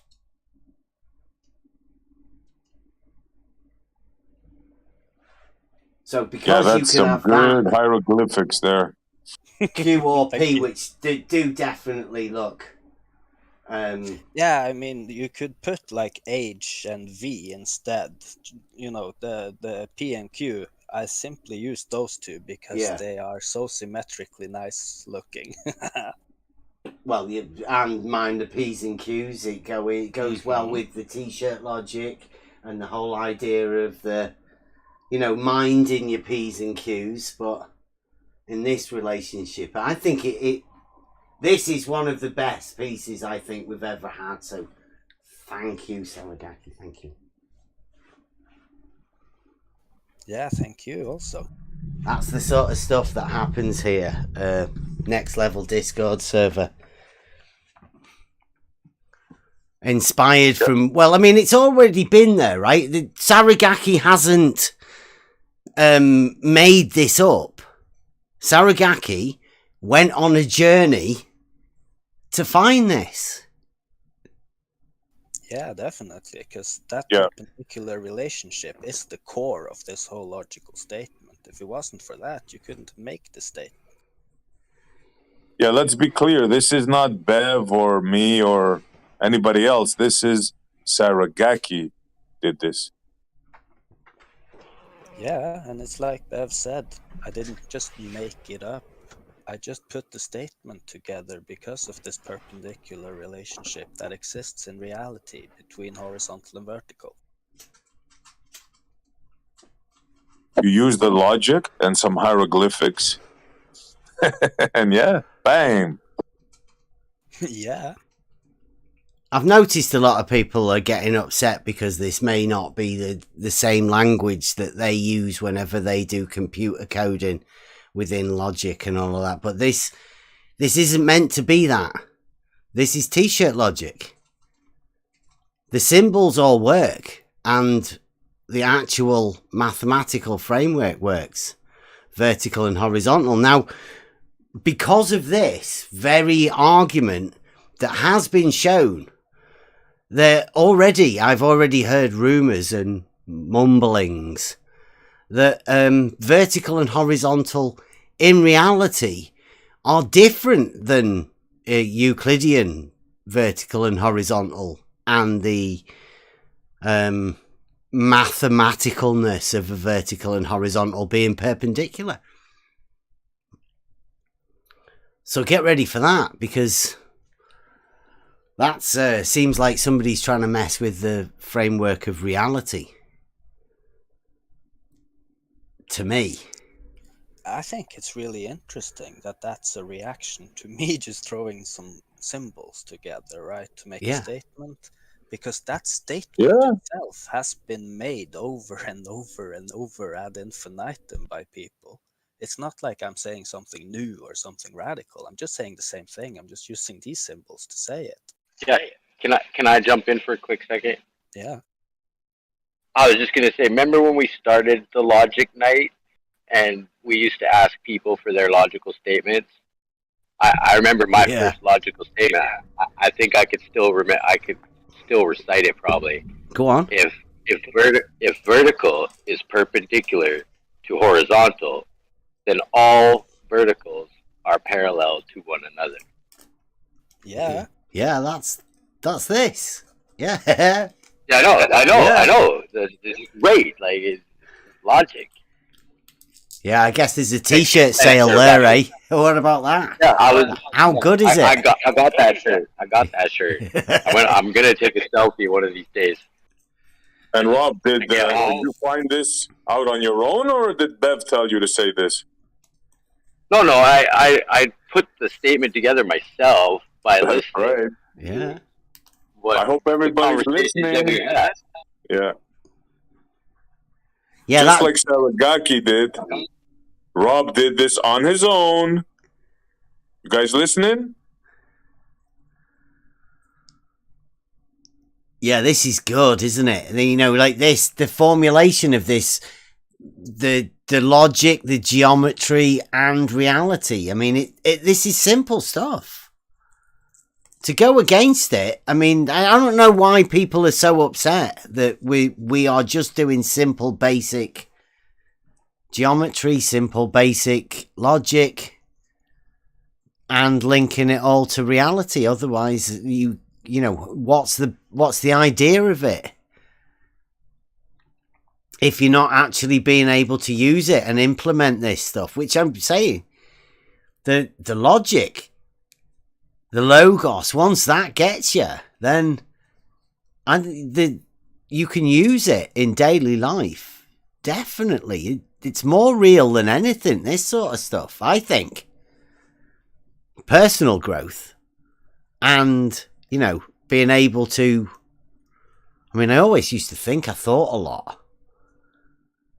And I came to it with the try thinking moniker to try and help me push myself to try thinking more. And it's definitely worked. This is fantastic. David's one of the ones that's obviously doing the logic for all. We don't need to know what for all is, like all of them, every one of them, none missing, every one of them. David. Yeah, not just some of them, right? All of them.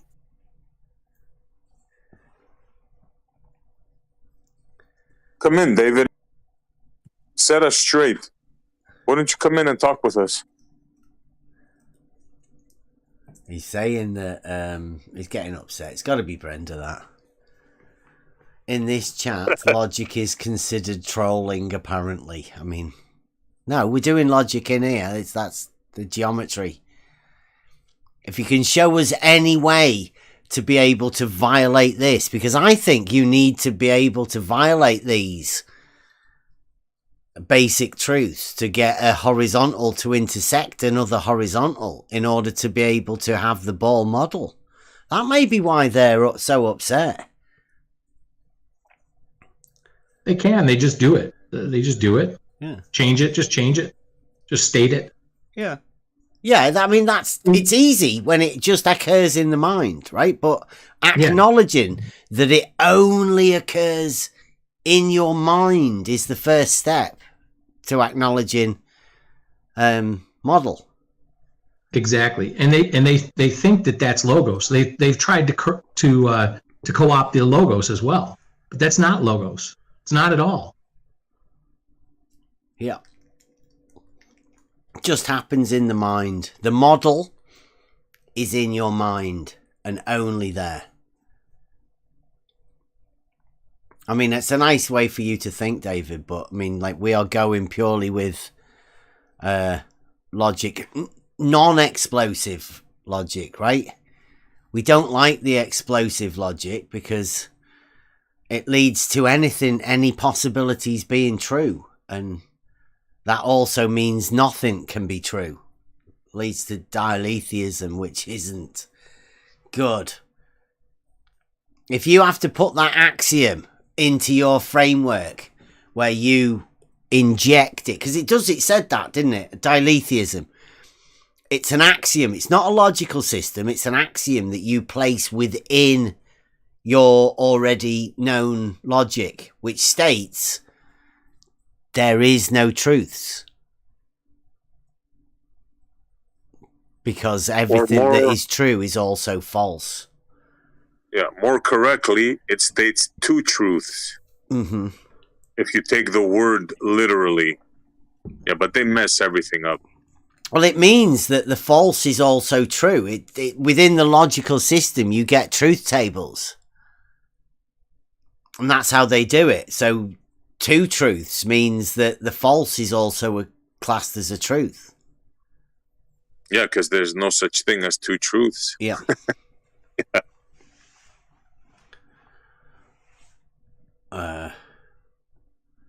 Truth is not dual. DR says, no, Bev, you are denying the reality of spherical geometry. Who's talked about spherical geometry? I've not talked about spherical geometry. Is only in the 2D. It never makes it into 3D. DR. I'm sorry. Show me some three-dimensional spherical geometry, if you can. Tell me what the definition of a sphere is in spherical geometry. Maybe even David a square. Says, a cube. David says we don't understand what a contradiction is. That's diletheism. David's got diletheism already put into his axiom.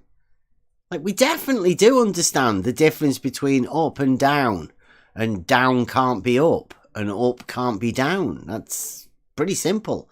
How about the contradiction of a straight line being a circle? That's a contradiction. And that's a pretty fantastical one. Yeah. And that's definitely Brenda. Yeah. I mean... And you guys got suckered into talking to David again.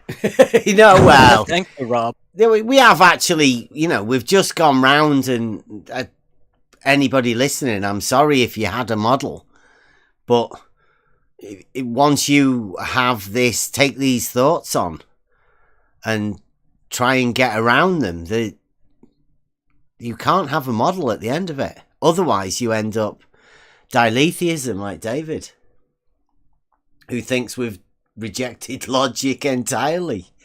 I mean, that's got to be an implosion.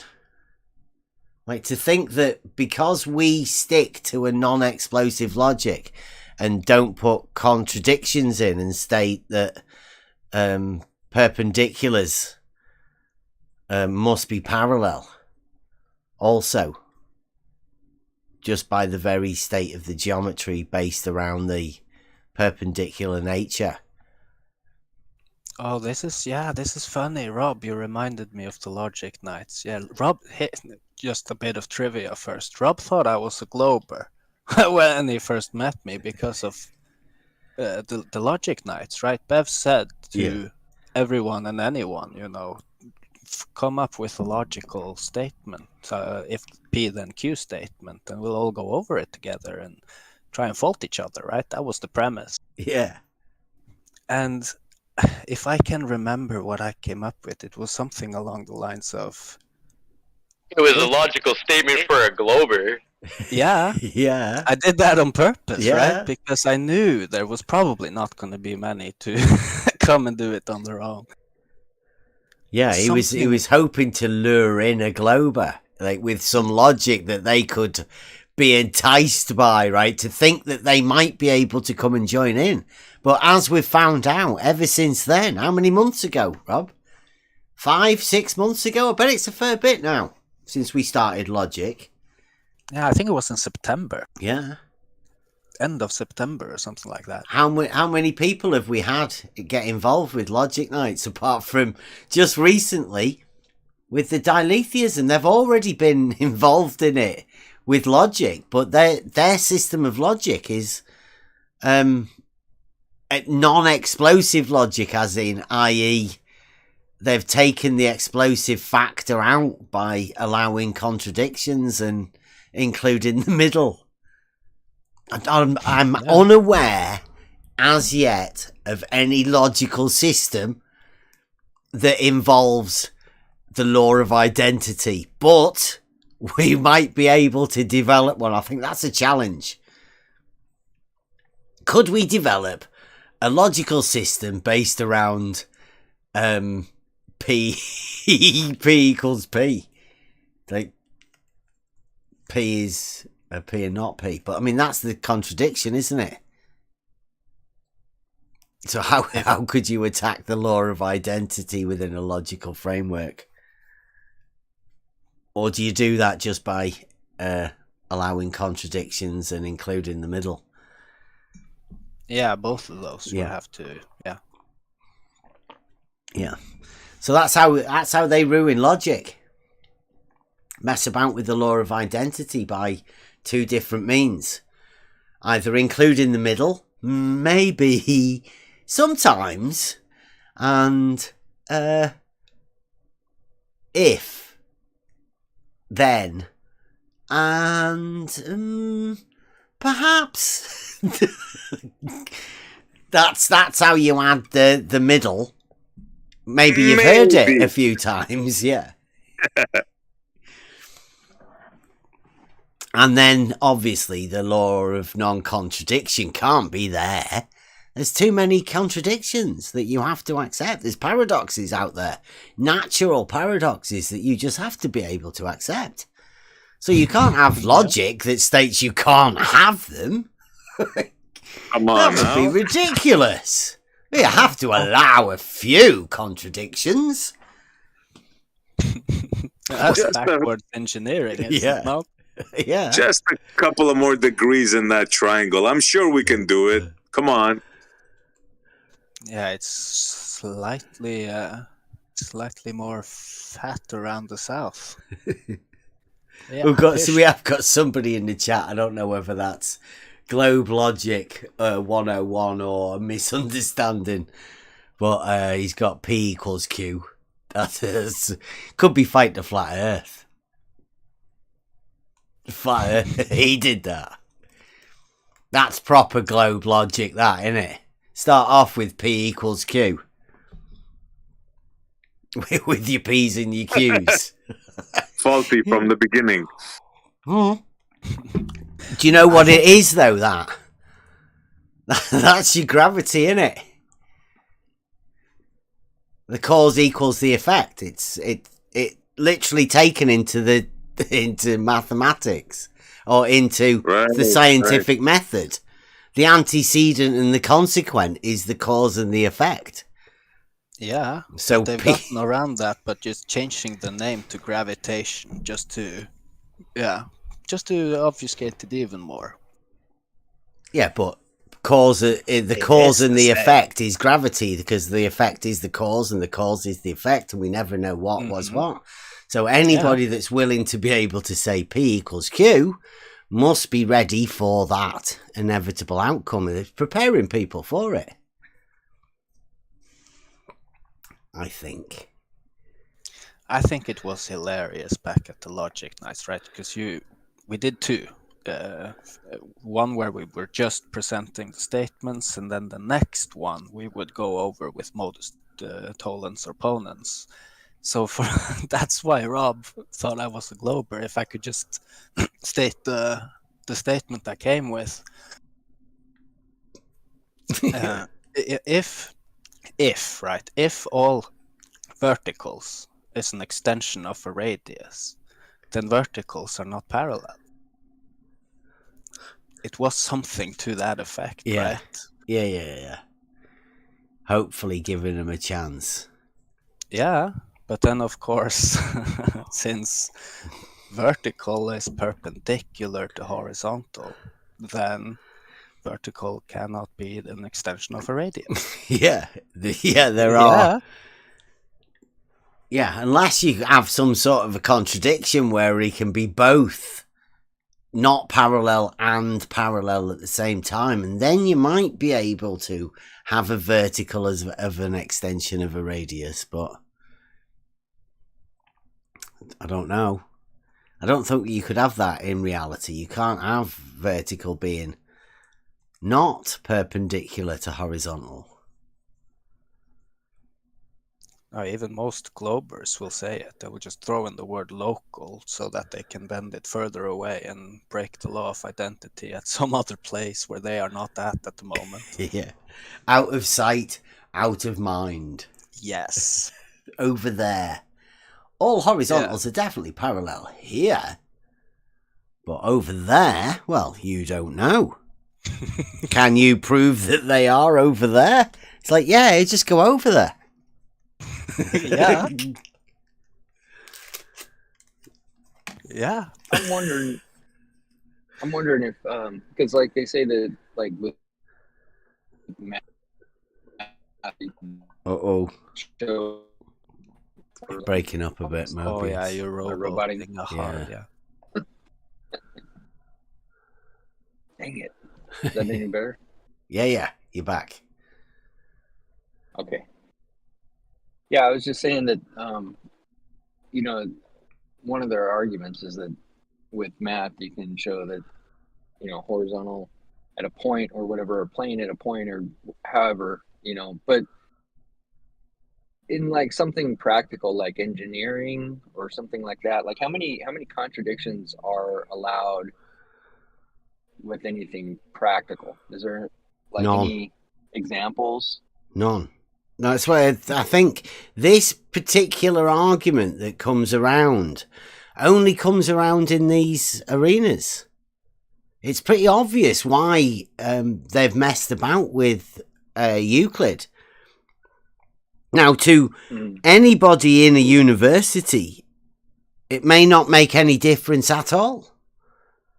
The fact that they can mess about with geometry and do that, because everybody that works in reality, engineers and architects, builders in construction, they use Euclidean. Everybody knows that. Surveyors, they all use Euclidean shortest straight line distances, all horizontals being parallel, Euclidean angles, to build everything.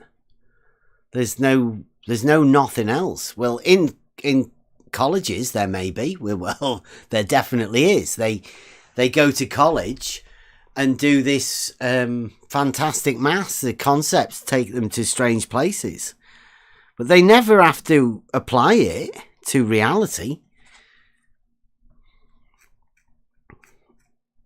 Not like the people that are working do, but the people that are working don't know of the fantasy maths. They're kept completely separate.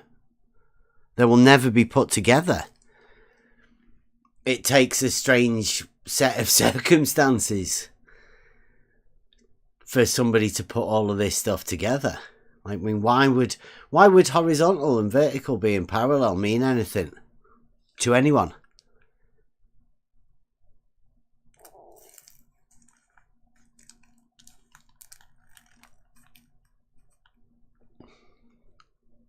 It wouldn't. I don't think it would mean anything to anyone at all, apart from someone that's been challenged to prove level is horizontal, to prove to himself that he's not a child abuser. Because there's a group of people that think level being horizontal, if you teach that to somebody, then you're a child abuser. They still think it. They think you're mad.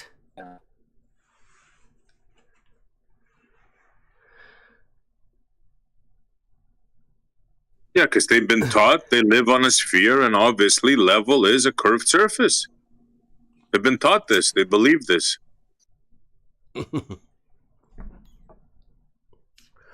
And they say it. Askin's just pointed out the only option left is a full-blown boycott. But I think they've proven that they cannot do that. Hashtag good times. Caught in a predicament. How do they let us talk about this stuff? Yeah. But then also boycott us and keep away. I did say this at the beginning. If you've got a model that you want to protect, you don't want to be listening to any of this simple geometry or logic. I don't. It's not worth it. You're far too clever. You've definitely got a model. You don't want to lose it round here. You might lose it down the crack of the sofa or something. They can't keep away. It's like there's no way they can keep away. The Pandora's box has been opened and they got a glimpse, no matter what. It's moth to a flame. You're exactly right. They cannot stay away, but they should. I mean, to Beth's point, right? Why would you ever want to come around here? Just we're the cuckoos in the cuckoo nest. Just leave us alone. But they can't. Yeah, they're the one with the model. It's safe. Don't worry about us. We're just doing simple geometry, living in reality. It's nice. I like it. I mean, we had somebody in earlier this week calling, advanced simplicity. I've said to everybody, we're only at the beginning, but that's where it's at. There's so many depths to right at the very beginning. It's not worth moving at the minute. This is a fantastic place to be. Especially now that we can bring in the maths crowd. We can go back to the university forums again. Yeah, I would like to see some formal logic placed together proving that verticals are not parallel. That'd be awesome. From the math crowd. Well, how about we go to the University of the Euclid and put to them the parallel postulate is actually the triangle axiom, and that's easy to prove. When you put it as a triangle axiom, like it is, how can you not prove that? Yeah, true. I mean, it's not that it goes without saying, but the second you do say it in that 12th axiom, it's self-evident, obvious, to me anyway. Yeah. Yeah, as soon as you put the triangle back into the triangle axiom and not make it about the part where the triangle isn't formed. Because you're dealing with the isn't part of it, aren't you? Rather than the is part of it. Yeah, because when the triangle isn't formed, that's when you have the parallels. And that's what they focus on when they interpret it that way. Mm. Yeah, but that isn't the idea of the axiom. No, definitely not. The axiom doesn't state what doesn't happen. It just states what does happen. Therefore, the axiom does exactly what it says, I think.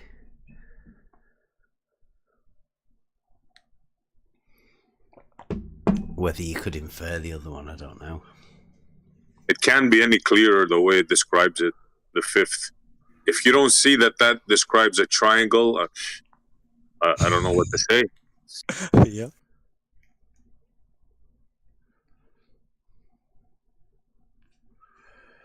Yes, talk to formal logic or math crowd. No, this is very simple, David. If you want to have a go at getting the guys to look over the words that we're saying about vertical and horizontal being perpendicular, and that making verticals parallel and horizontals parallel, geometrically, within a mathematical construct, and you want to get somebody else to put the letters there for us and write it up for t-shirt logic better than what Saragaki's done. I mean, go ahead. But the major part of this, as with the first part of t-shirt logic, it's about the conversation, about what the logic states and how you can change people's ideas about, what the geometry is and how it reacts and how you can talk about it. Put thoughts in people's heads that maybe were already there, but they didn't get a chance to formulate it. That you can help people fit the pieces of logic together Hello, dum-dums. Is that a good way to come into a conversation? I'm sorry. Check out the entrance. Good evening. That's not a good way to start. No, she does it on purpose. You know that. She's just Yeah. trying to get a rise. Thanks, Brenda. Welcome, Brenda. Hey, Brenda, was I right? You do it on purpose? I'm. Yeah, it's just to say hello. Mm-hmm. Yeah, dum-dums. That's how you It's greet just- most it's just- everybody? No, just to get Just a, us. just to get Just a to get laugh. a rise. Just Yeah, no, yeah. just to get a laugh. Yeah, okay. God, it was Cool. ridiculous. Awesome. Thanks, Brenda, because I did laugh. Thank you. I know, I'm laughing See? too. That's See? great. So when you go to the Awesome. salon and get your hair done, Brenda, this is how you enter. Hey, girls. Hey, dum-dums. That's how you go in? No, because no. So what is it that you're She confused thinks about? more highly of the hairdressers. No, so what is it you're confused about today? So dum-dums, and what are we confused about? We're I not can tell you confused what about I'm confused anything. about. Yeah, Yeah. I'm I confused. can't by think of Brenda's anything either. Rumpus, straighten us out, Brenda. There's no need for you. What did he say? Well, all parallels are pointing towards the center of his fantasy model. Plumb lines? Plumb lines. None of them are actually parallel, except for the ones that are parallel. But in his model, none are parallel, but some would be if they're close enough. Geometrically, I have they a- have to be, right? I have a feeling that you didn't actually understand what he said, because that was really messed up, Rakia. Okay. No, that's what he showed us a graph. Well, I think that you didn't understand I it. wasn't watching I think it. that you didn't understand it. Yeah, obviously. Yeah, maybe I did. Yeah. I'm dumb. So, how much have you been watching, Brenda? None of it. You've not been watching any of what we've I've been been going over out. tonight. I have things to do during the day. Mm-hmm. Okie dokie. I can't sit here for 16 hours a day. Nobody asked you to. Please don't. So we've been going over a triangle having 180 degrees and basically what you call the parallel postulate, but we call the triangle axiom. But can you give me a citation on anybody else that calls it the triangle postulate? Nobody calls it the triangle postulate. Oh, okay. It's So the- everybody calls it the parallel postulate. It's called don't the they? triangle axiom. No, everybody calls Euclid's fifth the parallel postulate, don't No, it's the 12th they call the triangle axiom. No, I'm talking about Euclid's fifth postulate. Yeah, and I'm talking about They. Euclid's 12th axiom, the triangle axiom. No, the fifth postulate. We're not talking about the 12th. We're talking about the fifth. Okay, well, no. You might be talking about the 5th. We, as we've already been talking about, the 12th. But I mean, that's maybe just different versions of Euclid that you're working from. We all tend to work from a similar book, and then we can all follow along. But I mean, yeah, if you want to call it the 5th, that's up to you. But I mean, it's still a triangle. It's about 3 straight lines, right? And where a triangle's formed, on which side of the one straight line and the other two crossing it, which side the triangle's formed. Very simple. Would you care to read it out, Brenda, and see if it sounds like it's parallel? Googling about Which some one sort of a am I problem. supposed to? Which one am I supposed to? The 5th, the 12th, pick your choice. I'll get it. Well, they're different, right? The 12th is different from the 5th, isn't it? Is it? Well, you get yours out. Is it? You get yours out. This one says that if a straight line falling on 2 straight lines makes the interior angles on the same side less than 2 right angles, the 2 straight lines, if produced indefinitely, meet on that side on which are the angles less than the two right angles. Yeah, that doesn't seem very simple or Yeah, it self-evident at all. Of course Doesn't it seem at all. does. It's really complicated. We've been over How it. can you say that that's self-evident? Well, because two straight lines falling on the other one. You Would can't make a imagine three triangle. lines. You can't imagine three lines and their relationship, Brenda? Well, what, Bev? What would you repeat what you said before, Bev?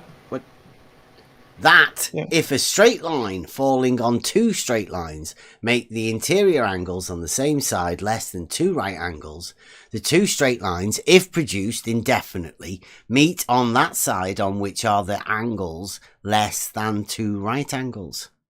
Sure, that's Euclid's fifth postulate. A triangle axiom, we call it.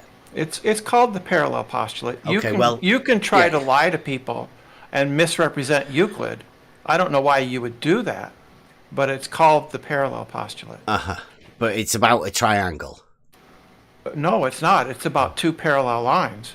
It says on Where? that side the Where same does it say two parallel lines? they would meet.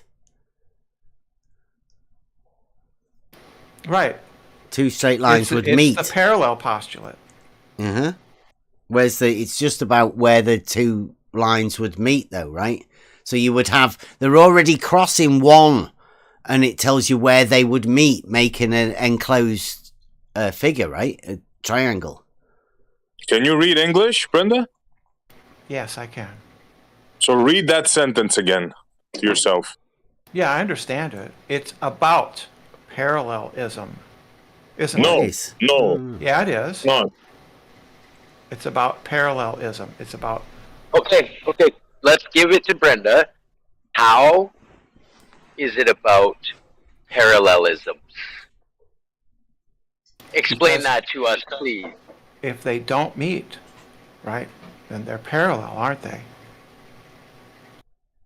But they it do says meet. that they meet clearly. I understand. Oh, I see. Then what's the problem? What How you're are they saying is, parallel? If they if meet- there's two right angles on each side, then there will be neither side with less than 182 right angles. Yes, I understand. And that's parallel, right? No, That's what you said. if they are not less than two right angles, if they are equal to two right angles, Yeah. they would be parallel, wouldn't they? Yeah, that's what I guess Yeah. so, yeah. So no triangle would be formed, right?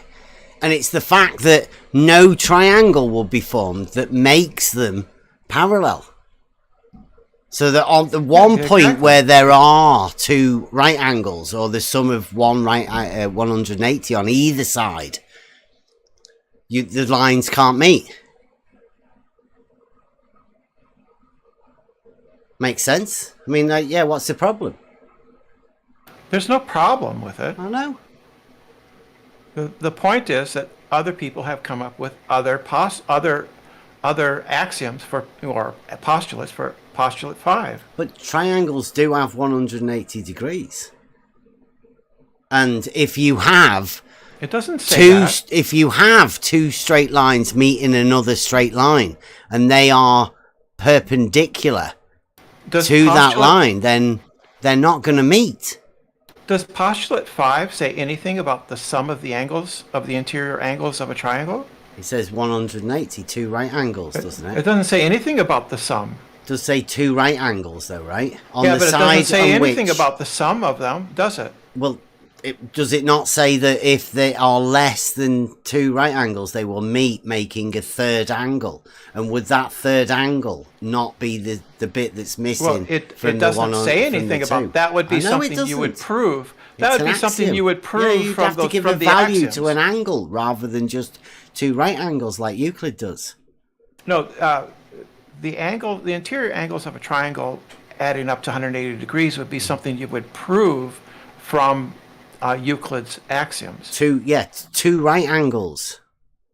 Right. It doesn't say anything about the sum of the interior interior angles of a triangle, though, does it? No, it just It says doesn't. 2 right angles, doesn't it? Great. Yes. You agree with me that it doesn't say anything It just about... says 2 right angles, yes. Brendan. Yeah, I agree. It doesn't say anything about the sum of the interior angles of a triangle. Right?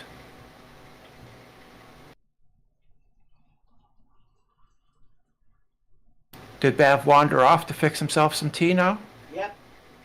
Yeah, see, when he can't say what he wants to say, when he gets put off of his script... How much do 2 right angles add up to, I Brenda? just said, When you get Brenda, off- 2 right angles. That's all it says. Yeah, I'm saying that it says nothing about the sum of the angles And of I a agree triangle. with you. It just says 2 right angles. Now, it doesn't say the sum at all. Yes. It doesn't say anything about pink elephants either, strangely enough. Correct. Yeah. Correct. That would But come... does it, Brenda? Does it say anything about pink elephants? Does no, it? doesn't. Does it, Brenda? Why? It Come doesn't. on. Does it say anything about pink elephants? I've answered you 3 No. times already. I know, Val. well, I've already Stop. answered you as well, so stop going on about it. It says 2 right angles in the axiom. Well, can we conclude from the postulate 5 that necessarily the sum of the angles of a triangle is 180 degrees? And he's wandered off again. If you Can assign you 90 conclude that to any a of these right lines are angle, yes, parallel? Brenda. All of you talking over each other. If you say assign 90 to the sum of a right angle, then yeah, you can say 180, can't you? These are all things you'd have to prove later. The Well- postulate 5 doesn't mention these things. No, well, why are you You'd have keeping to bringing prove them up them. then? It's pretty obvious what you're trying to do at the minute, Brenda, right? You're trying to bring something that isn't in the argument into the argument to say what's it there's no isn't in argument. the fucking argument. There's no argument. The postulate And avoiding the question, where is the parallel in there, in your mind, Brenda? Bottom line. isn't. Where is the parallel? A postulate is not an argument. A postulate is a priori. It's before an argument. You were crying about the name before, right? Parallel? Yeah, I'm saying Isn't that what you were because- saying? Okay, now because- I'm asking you, where is the parallel in there in your mind? Because when they are equal to 90 degrees, the lines are said to be parallel. But it clearly states that they're not. And it clearly states Yes. what side. Where does it say clearly 90 that. degrees, Brenda? So Brenda, Brenda, where does it say 90 degrees? a right angle is 90 degrees. Oh, right. So now you're bringing 90 degrees in. So it doesn't say It doesn't 90 say then. 90 degrees, though, does it? And it Does doesn't it say say 90, Brenda? 90 degrees and right angle are the same thing. Where does it say it, Brenda? You see, we can play the same games with you, so let's not That's do a that. definition. That's just a definition. And No. it doesn't say parallel, so it's not a parallel postulate. That's false. Just because it doesn't say that doesn't mean that. Human Oh. beings Wait a minute. That's for different. human beings for like about 4,000 years have understood Euclid's 5th postulate to be about parallel lines. No, Is that no. right? Yes, they have. Absolutely not. You're Really? the only ones. No. Beth Provide a clearly- citation for that. Provide a I don't have- citation in the chat for that. You know what Provide a human citation. beings thought for 2,000 years? You can't even explain yourself. Explain to me 4,000 years. the question that I answered, that I asked you. 4,000 Where? years. Fine. 4,000 years, you know everybody's thoughts. Tell me your thoughts. Yeah. Where is the parallel here in your mind? The two lines that intersect another line, right? If they're both at 90 degrees at right Doesn't angles, say that, but those two Brenda- lines are parallel. Doesn't say it. It doesn't Doesn't say say that. it. It I says know, but specifically. Doesn't It say says it. less than, specifically, Brenda. Yes, I Doesn't know say it. that. I know It doesn't that. say it. So I it's not know it. that. So it's not. So So it's it's not not a what It parallel doesn't saying. postulate. follow that because it doesn't So it's follow not a that. parallel postulate. Stop over It's talking. just not. It's not We there. can have this conversation. Just don't interrupt. There's no conversation to be had. You came in to talk about a parallel postulate. Yes. It doesn't say the word parallel, and it's not a parallel postulate. Well, It's a fact. find me a It's citation. just a fact. Just Fine, because you it's not call a it something, fact. Brenda, does not mean that's what it is. It doesn't say parallel. Find me a citation that claims that the It Euclid's does 5th not is the say triangle. parallel. Find me a It citation. does not say parallel. Find a citation. Nobody else. It doesn't refer to parallels at all. Yes, it does. In any way, shape, or Yes, form. it does. Yes, it does. No, I'm sorry. It doesn't. It Just because you absolutely say does. it does not mean it's true. It does the opposite, exactly. All The opposite. mathematicians, Sorry. all mathematicians for thousands of years have understood Sorry. Euclid's fifth to be about parallel lines. No, you're wrong. Yes. I don't think so. That stood for Go look at the 2,000 history. years over. They Only understand Brenda. it. No, Go it look at the isn't. history. You're wrong. Go look at the history. You provide the citation. Go look at the history. I don't have to. You provide the Yes, you citation. do. You're Yes, making you the do, claim. because you don't know what you're talking about. You As have to usual. you have to Go provide. look at the No, I history. don't have to. Go. You don't have Why to are do you here, anything. You don't Brenda? have to be here either. Why are And you here, failed Brenda? to provide an Why are you example here? of parallel, Brenda. You failed to provide an example of parallel. The words that you spoke were quite the opposite. It even says they meet at a certain angle, less than. I mean, there's no way around it, Brenda. Did Brenda leave? No, I'm right here. I just want to let everybody quit spurging out, right? Quit spurting out the truth that it doesn't say anything about parallel. I've put a clip in about Brenda, about Euclid, since we're on a Euclid night. Yeah, we're probably one of the most perfect books ever wrote. Remember that, Brenda? Well, it's wrong. As well. Well, it's wrong. Sure, I'm sure you pulled it out of context as you usually do things.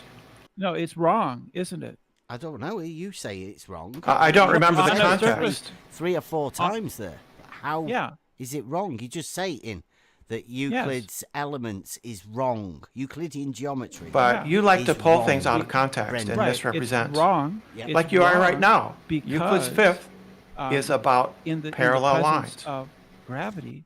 Space You've heard is it. Somebody told you non-Euclidean. that. You read it, but you failed to show an example of it. In the presence of gravity. Yeah, we Every just time wanted I you to. ask you, hold on, bro. Sorry, Every time I ask you, you go silent like that. Sorry, Rob. Go So ahead. when we say we use Euclidean geometry, No, I was just going to say the exact same thing would that that you mean said. We just that wanted there her is to no demonstrate how that you're it's a wrong? parallel No, postulate. that doesn't mean that. That Yeah. doesn't Just follow. explain to us how it's about parallels. When it explicitly explains something the complete, well, almost opposite. I mean, if there's such a thing, right? if you listen to the clip there, Brenda thinks Euclid's wrong because in the presence of gravity, Euclid doesn't work. Isn't that right, Brenda? Or have you changed your mind since? Yes, because so you were wrong in your representation of Euclid. So in the presence of gravity, right, we are in a non-Euclidean space. But we are in Euclidean space, so we use Euclidean geometry. How did you prove that? Surveyors use Euclidean geometry, Brenda. How did you prove that? Brenda. Everyone uses Euclidean. But that doesn't prove it. That doesn't prove it. It How does doesn't that prove prove what? it? The fact I that's think just an Brenda's time appeal. is up. That's just an appeal to popularity. Just because everybody uses, even if it's true, everybody uses Euclidean geometry. Mm-hmm. That doesn't prove that space is Euclidean. Oh, doesn't prove that it's not Euclidean, though, does it either? Or does it? Is there a point? Well, I was just trying to say that you said that Euclidean geometry doesn't work in the presence of gravity. Your claim is that space is Euclidean. Mm-hmm. You need to prove that. What is your proof? That we use Euclidean geometry. That's an appeal to popularity. That's Well, ad populum. Wait, how come we don't use non-Euclidean geometry if we do? It's non-Euclidean? We do use non-Euclidean geometry. We use it Euclidean. Where do we use non-Euclidean geometry in reality, Brenda? Where is it used? In GPS coordinates. Of the vertical datum points. No, GPS coordinates. Yeah. Well, that's like in reality, right? That's the land. They use GPS coordinates. Takes also into account. Okay, Brenda. GPS coordinate. Excuse me. I'm in the middle of something. GPS Okay. uses relativistic math in order to calculate your position. No, it doesn't. No, it Yes, doesn't. it does. Don't be silly. Okay, sure. But does GPS give you elevation? So what? No, does No, GPS it's No. give irrelevant. you elevation? They use non-Euclidean geometry. They use relativistic mathematics. They use Einstein's general theory of relativity, right, to calculate your Who's position on told you Earth. that? For knowing where you are with GPS. I'm not too sure you think you're right there, Brenda, to be honest. Do they not use, like, triangulation? I'm pretty sure that they might use triangulation in order to find positions of things in reality. Do they not? I mean, I'm not an expert on it. Well, you aren't even an expert on Euclid. I'm damn right I'm not. Yeah. Pretty sure they use first order measurements for GPS to actually work. It wouldn't exist without those. GPS could not calculate your position correctly if it did not use non-Euclidean, relativistic, Einsteinian coordinate system. I don't think you quite heard me right. I didn't- GPS couldn't exist without first order measurements that were done with Euclidean. That doesn't. That's irrelevant. You're just bringing up red. That's a red herring. It doesn't matter. How does that matter? Oh, Brenda, So, Bev, you're a you genius. I really So, Bev- enjoy you coming round here. So, Bev, It's great. you said space is Euclidean, Yes. and then you challenged me to show a use of non-Euclidean geometry or mathematics, and I gave it to you. You just It's made up GPS. something that you haven't got It's anything not made to do up. about. It's not made up. Triangulation it Simply uses. Just Google GPS. How does GPS use non-Euclidean geometry or relativity? It's relativity. How do they do that? Just Google that. I don't know. Like Buster just said, How the does positions, GPS get my elevation? the positions on the land are known. They're mapped. Brenda, Euclidean. So you're accepting the fact that I gave you an example that you asked for, right? Well, you said some words. You just said, And you just deny them, and you just deny them. and Yeah, denial is not a counter. nobody has You to said believe Einstein everything you say, relativity. Brenda. Yes, I put it all together. They use Einstein's theory of relativity, which is non-Euclidean, in order to calculate All your right. position Yeah. using GPS satellites. Yeah. Yes. Yes, and so that's Fantastic. yes. But, But all of the positions on the land are measured using Euclidean measurements, angles, straight line distances. I told you they're actually they're to GS84, aren't they? What, the real life positions in real life? They are Euclidean. So I Quite just want you to obviously, understand. Brenda. Yeah. But I gave you an example of non-Euclidean use. Yeah. So I heard that. That's you admitting that I gave an account. Yeah. I can understand, yes, system Brenda. that uses it. Yes. But So therefore- all I'm saying Therefore- is everywhere locally we live in 3D Euclidean space. Everybody measures distances and everything in 3D Euclidean space. Well, obviously they don't. I gave you an example where they don't. But I just gave it to you. can you show us how they do it? No, it's sufficient. You agreed with me that it was an example of non-Euclidean geometry being used in everyday use. It's used every day by your phone. I'm sure at some point I've seen some version of Star Trek somewhere that they were doing something fantastical, right? I could probably tell you a story about that as well. Like, would you believe me? Can your phone locate where you are correctly? I can locate where I am correctly, But Brenda. using your phone, which uses non-Euclidean geometry. I do not need my phone to tell me where I am, Brenda. Yeah, that doesn't refute what I said.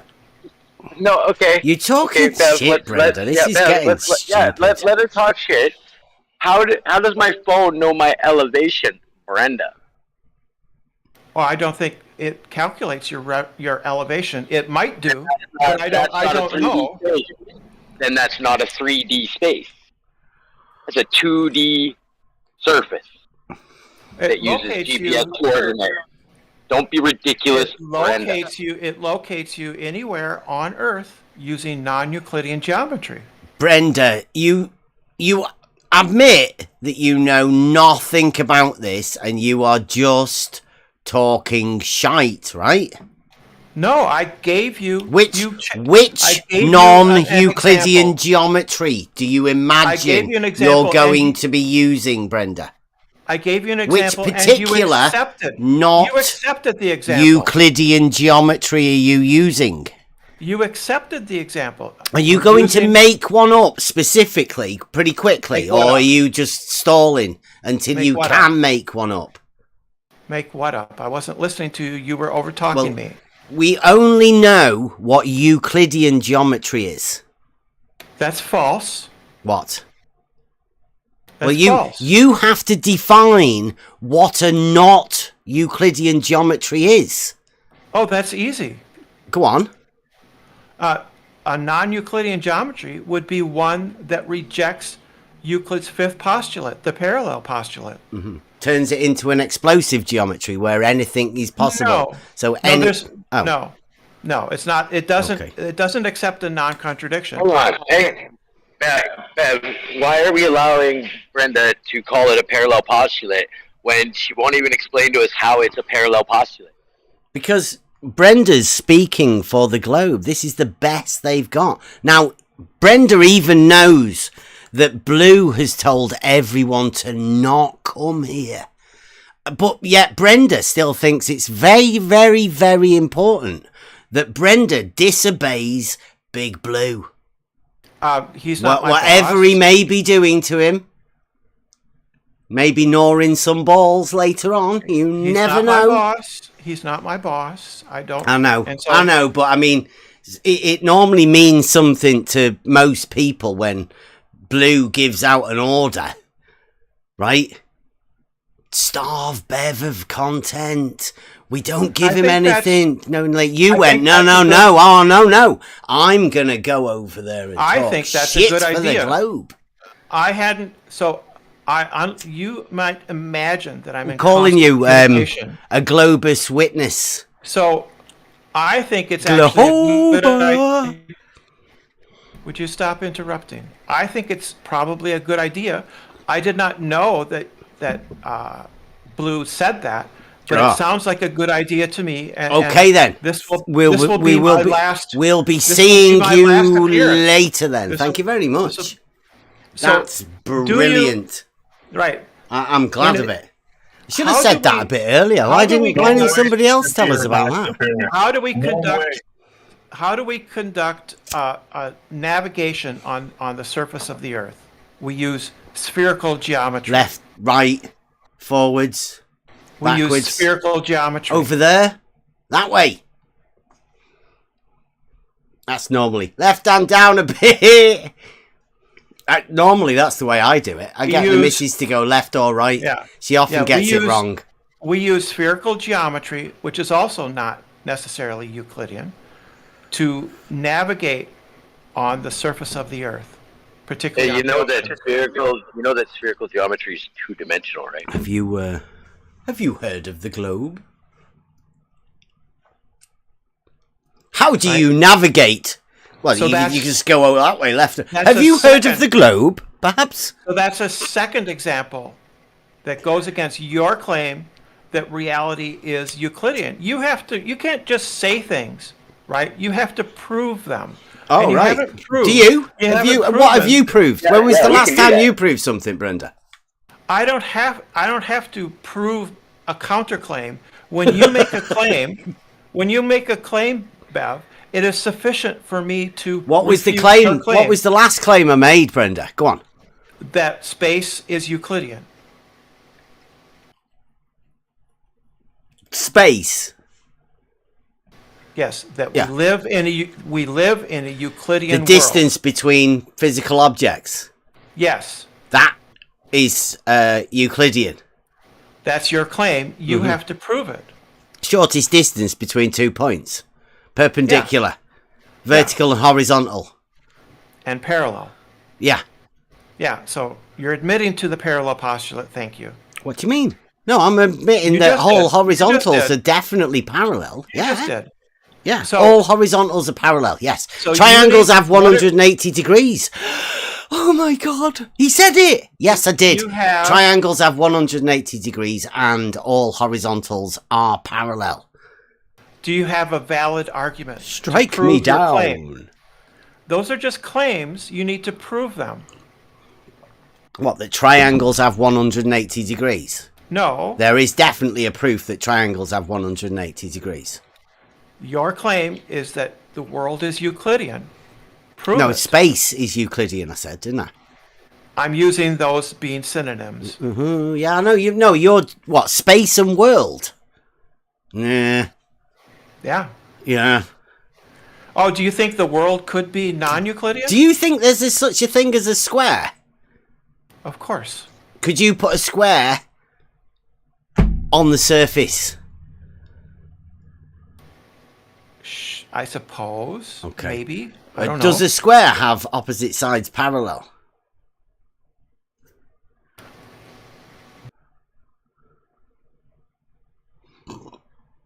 Go on, does it? Does it? Does it? Does it have opposite sides parallel? I don't think that a sheet of paper will perfectly fit a sphere. Oh, hey, how about that? How about if you're saying that it's non-Euclidean and I say it is Euclidean, all I have to do is prove that there's parallels, then it'd have to be Euclidean, right? Because parallels don't exist anywhere else, do they? Only in Euclidean space. I'm still so. So is the surface of a like sphere like a non-Euclidean? square? Have you ever heard of a square? Yeah, is the It's got surface of a parallel. sphere Opposite non-Euclidean? sides are parallel, aren't they? Is the surface of a sphere non-Euclidean?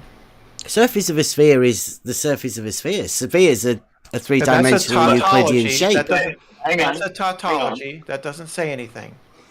So is the surface of Earth a sphere, Brenda? Yeah, the surface 3D is sphere, then. It's spherical. obviously 3D. It has So it's a curvature. three-dimensional object? It is a two-dimensional object Uh-uh. embedded. No, embedded no such in thing as a three space. two-dimensional object. Come on, Of Brenda. course there is. It Get is it. a two-dimensional. It is a two-dimensional object embedded in three space. Two-dimensional is a fictional concept. So is You three can't space. objectify 2D. So can you? is 3 dimensions. 3 dimensions is also a fiction. No, it's not. 3 dimension Yeah, is reality. Well, you have to prove that, Bev. What the? Wow, you have to. Yes, I you do. have to prove 3D, Yes. Brenda. Yes. you Come do. on, you could get some glasses back in the 80s at a cinema.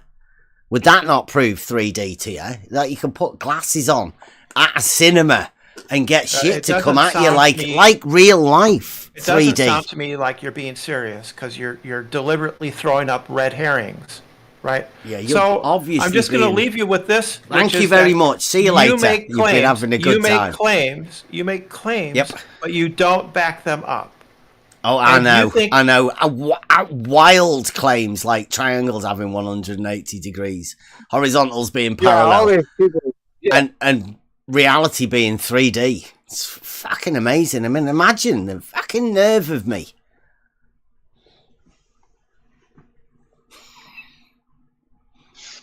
Aw, she left. God damn it. Oh, did you want to have a chat? I was just gonna like, hey, Brenda, I agree with you. All these people are shit, right? Shit people. Message the from Blue. fuck up. Hopefully, yeah. Shut the fuck up. I was thinking of playing that in the background. Yeah. You people are shit. Shut the fuck up. Yeah, there's we're just cutting a video for Insane, a Buster Insane mix of shouty people. That was definitely one of them. Yeah. I A love the shouty people two-dimensional mixes. object. If Goes you right heard along with Sean Hawking. that. Yeah. Oh, it's so good. Sean, it's got a bit of Sean, Asshole. a bit of Brenda, bit of QE, and a bit Nice. of PhD Tony. That'd be good. And some more. I've doubled it up. It's a double Insane mix. Back to back. It is going to be good. So Blue put out a memo today, or did I miss it? I don't know. I've not watched anything. If Blue's done, yeah. Oh, yeah. Blue's told everybody to starve us of content. He doesn't want to publicize what we're doing here. Obviously, as all of his videos are about you. yeah, and the hump. Obviously, he has to get around the hump. He's always got me on his thumbnails. Maybe he might be taking that off. Who knows? I would imagine that as what we've said tonight goes round a bit more and more, then there's going to be a bit more of a backlash. And we're going to be talking about this for quite a bit, I would imagine. But yeah, I wouldn't mind, like I said to Saragaki, I wouldn't mind going back to the university message boards and seeing what conversations we can get in about this sort of stuff, because it's pretty interesting. It's pretty interesting, and I think there's a definite disconnect between what everybody knows to be true and what everybody perceives to be true, and also the academic education and the practical education. They're kept completely separate regarding this very thing. Most people wouldn't know that Euclidean geometry had to be changed for a reason, and what that reason was.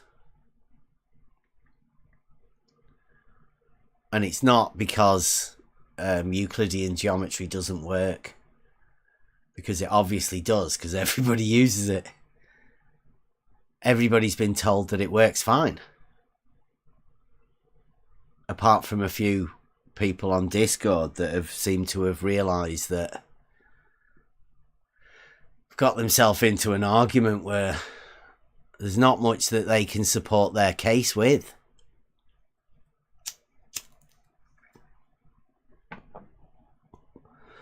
Reality is Euclidean.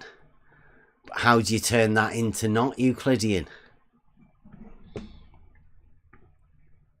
It's a tough question, isn't it? Lines.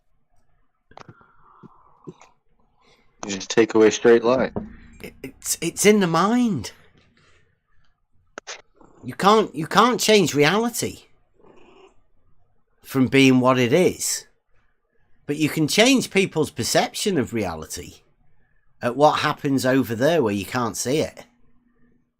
If you can only see whatever it is where you are, that's all you can go with.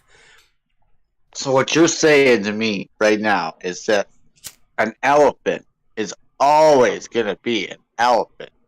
We just can change the name of the elephant.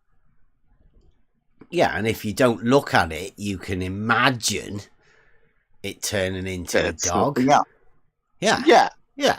Okay, I get you.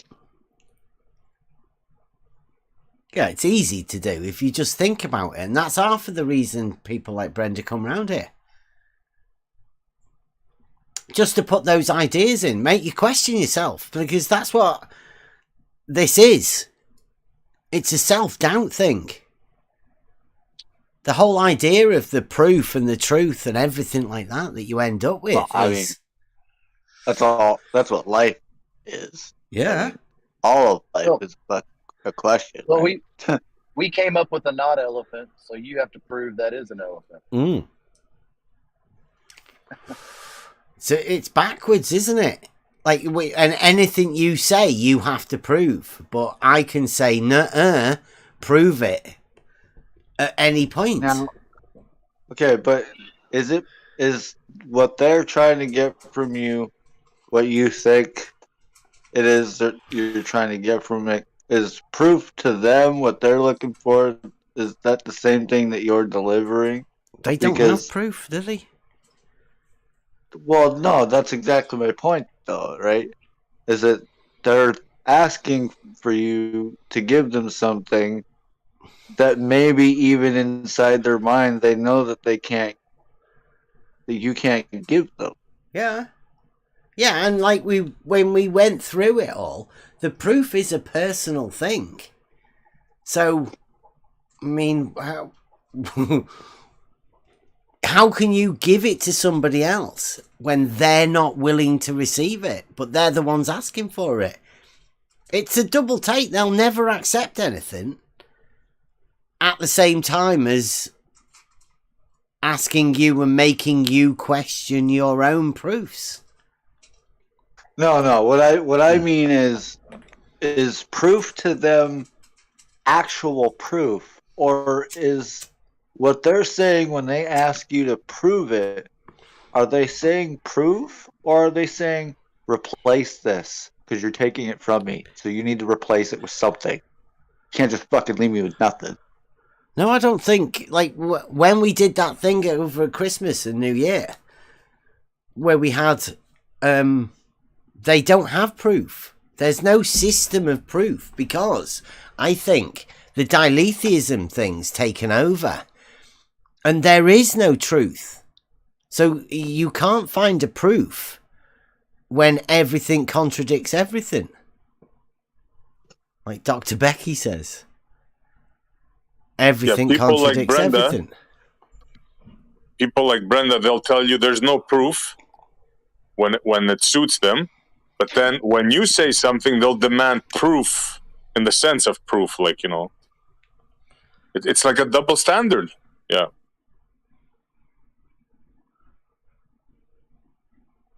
Ask Brenda what proof is. She's going to tell you, well, there's no such thing as proof.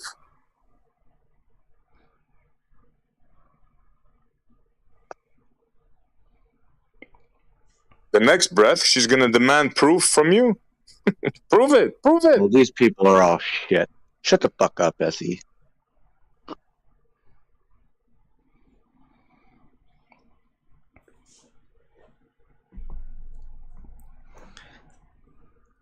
I think there might be a special war room being put together to deal with the likes of us.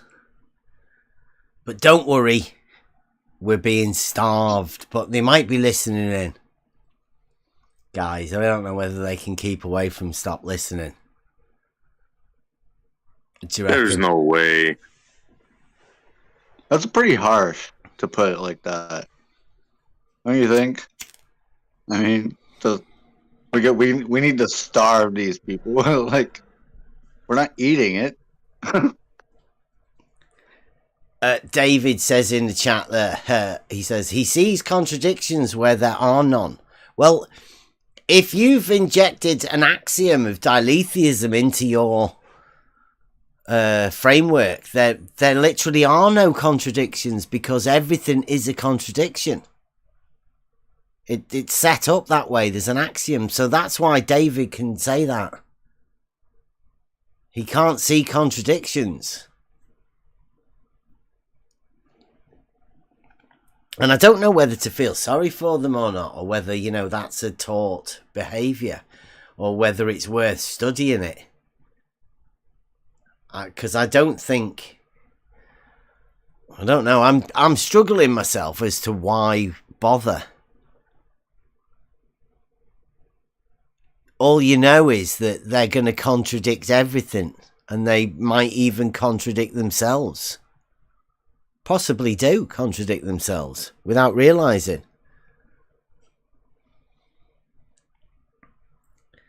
But we're meant to be going forward, which is where we are under the Euclid night.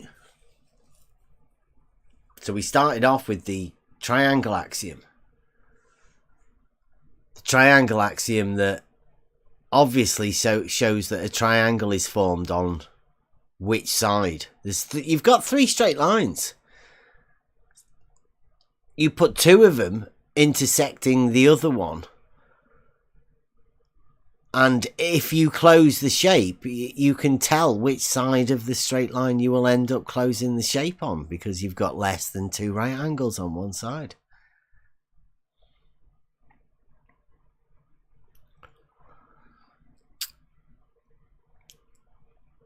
And somehow they've been hypnotized to think that's a parallel postulate. It's mind-blowing. That's the wizardry. The big wizardry is step 1.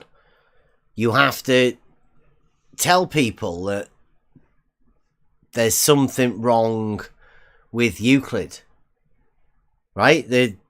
For some reason, you have to fool them into thinking that there's something wrong with the fact that there's something wrong in Euclid. But you can hardly go at it as though it's a triangle, which is the way we look at it, right? The way I always said, it's about a triangle. It's not about parallels. So there's got to be something in it, right? That for them to pretend it's something that it isn't, there's got to be a trick in there. There's got to be some sort of a mind trick being played, because it's quite obviously about triangles. Well, that's step 1, is convince people that it's not about what it actually is. Because I've even heard people say, oh, well, it's sort of a bit of a mouthful. All the other ones are just done like in one sentence, and that one's a bit of a, if, and it doesn't really make any sense. That's what when they read up on it, that's what the descriptions say. All the other ones are elegant, except this. What? You can't understand the relationship between 3 lines? Like, is a paragraph too long for you? Really? Yeah, it's wrote in a way that to make it exact. I think whether we did have a task, I think I set to DP, said it to a few people, like, how would you rewrite it but keep the essence of what it is? That particular axiom. And I don't think you can. I've struggled with it. Real. Hey, by the way. Yeah, I've struggled to get the to rewrite it in a way that it's more t-shirt logic-y, but it is one of the things we're going to have to do, because if people can say it's rote and it doesn't sound as natural, well, there must be a way for us to t-shirt logic it. And I think it's one of the things. Well, who said it was meant to sound a certain way? Who came up with that axiom? I don't know. Would you like that'd be good for you to do, Essie? A bit of proofreading. Well, it sounds wrong, so yeah. Well, I mean, we need to rewrite it in a way that we can get it to sound more natural, like. But I mean, it's one of the things that we should have as a short clip about the triangle axiom. Definitely, we should write it up in a way that it is about the triangle. Hey, Bev. Yo, man. Been a nice evening, night. Yeah, that's been good. Yeah. right, nice. Sorry, I couldn't come. It's okay. We're still live. Oh, my bad. Yeah, don't worry. Has there been any debates? Well, Brenda came in to try and tell us that we had to prove that horizontals were parallel, triangles had 180 degrees, and that we were living in 3D Euclidean space. All had to be proved. Did he go mad? No, but Blues told them all to starve us of content, so I think Brenda might have got the message and reeled in the leash. Still thinking about that video you had with the dog thing, where they were raging and stuff. It was funny. Never I'm heard still anyone cutting get it. that upset. I'm still. You want to witness it now, don't you? Yeah, man. I want the first row seat for this one. No, Brenda's been. I don't think that. No, none of them have been. Will be allowed to come over here now. Blues told him, like, save yourselves, like, guys, don't bother coming round. You're only gonna say some stupid shit. Perhaps make yourself look really stupid in the. Like Brenda. Sounds like a daily affair here, so. Mm-hmm. Yeah, but I mean, to be honest, I'll be glad to see the back of Brenda. Because, I mean, it's just contradictory. That's all it is. Contradict that, ask for proof of that. Why are you doing that? Still debating the axioms and stuff still? Yeah. Yeah, with no reason to get rid of it. Wait, is Brenda still online? Just left before. Won't be coming back. Oh. Are you kidding? Don't believe that for a second. Brenda can't keep away. She'll be back. I bet anybody. Yeah. I don't hear Rakia taking that bet, so No. I feel pretty secure.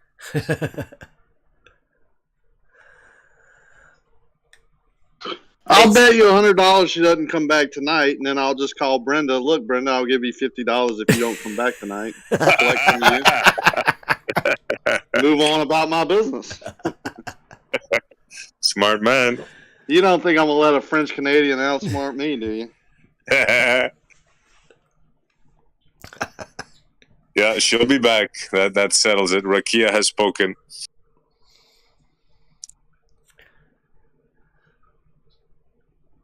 Wow, David.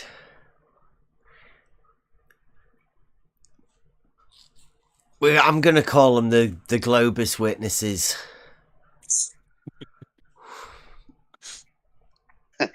Now that is hilarious. Yeah. Do we have a meme yet? Nah, not yet. Yeah, we do. Do we? Yeah. That was the missus that said that, no? Yeah. Hold on.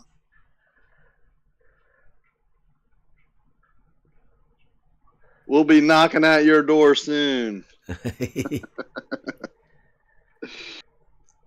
Yeah, the other witnesses aren't as persistent as these ones. Yeah. There you go. It's not as good as DP's going to make, but hey. David's in the chat. Clowns know globe. Almost everybody knows globe. It's like when you put it like that, it almost seems creepy, right? Everyone who understands logic knows globe. Same for Euclidean geometry. They know globe. Everyone who knows Euclidean geometry knows globe. And surveying globe. Ask any surveyor globe. Or mathematicians, they know globe. Logicians, they know globe. Smart people, they know globe. Come to Yeah, globe. but do you know globometry? What? Do you know globe? What did you call that again? Globometry? Globometry, that's a new one I made up today. Yeah. Sounds like advanced simplicity to me. Imaginometry. Wait, And is people Euclid wonder- the father of geometry? Mm-hmm. Right. Absolutely. And everybody wonders how we can make the leap to a bigotry of a certain type of people, right? All the best people Yeah. know globe. Yeah.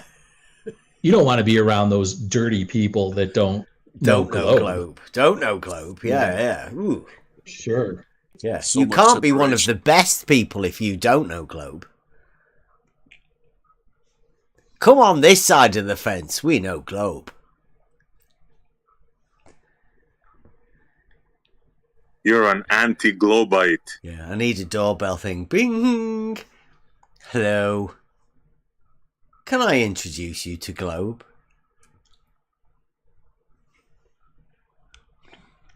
Do you know globe, sir? It's crazy, isn't it? Like, why would some adult want to come into a chat to just go, hey, you know what? Smart people know globe. Yeah. Or your doorbell rings. Instead of a Jehovah's Witness, it's a globe witness. Hello, sir. May we interest you in a free globe? David, imaginometry. Imaginometry is the geometry we made up, imagined for you guys. Euclidean geometry, obviously, it doesn't favour globe. So we made up a geometry for you, which you have to completely keep imaginometry. Never try and realise it, never draw it. Just imagine it and you'll be fine. All of the axioms, definitions, postulates, they're all there. We've got everything. All inspired from some of the great globe priests that we met over the last few years. So I call it my masterpiece. I'll be proud to leave it behind for globers everywhere. I want to thank you, Bev. By the way. Really?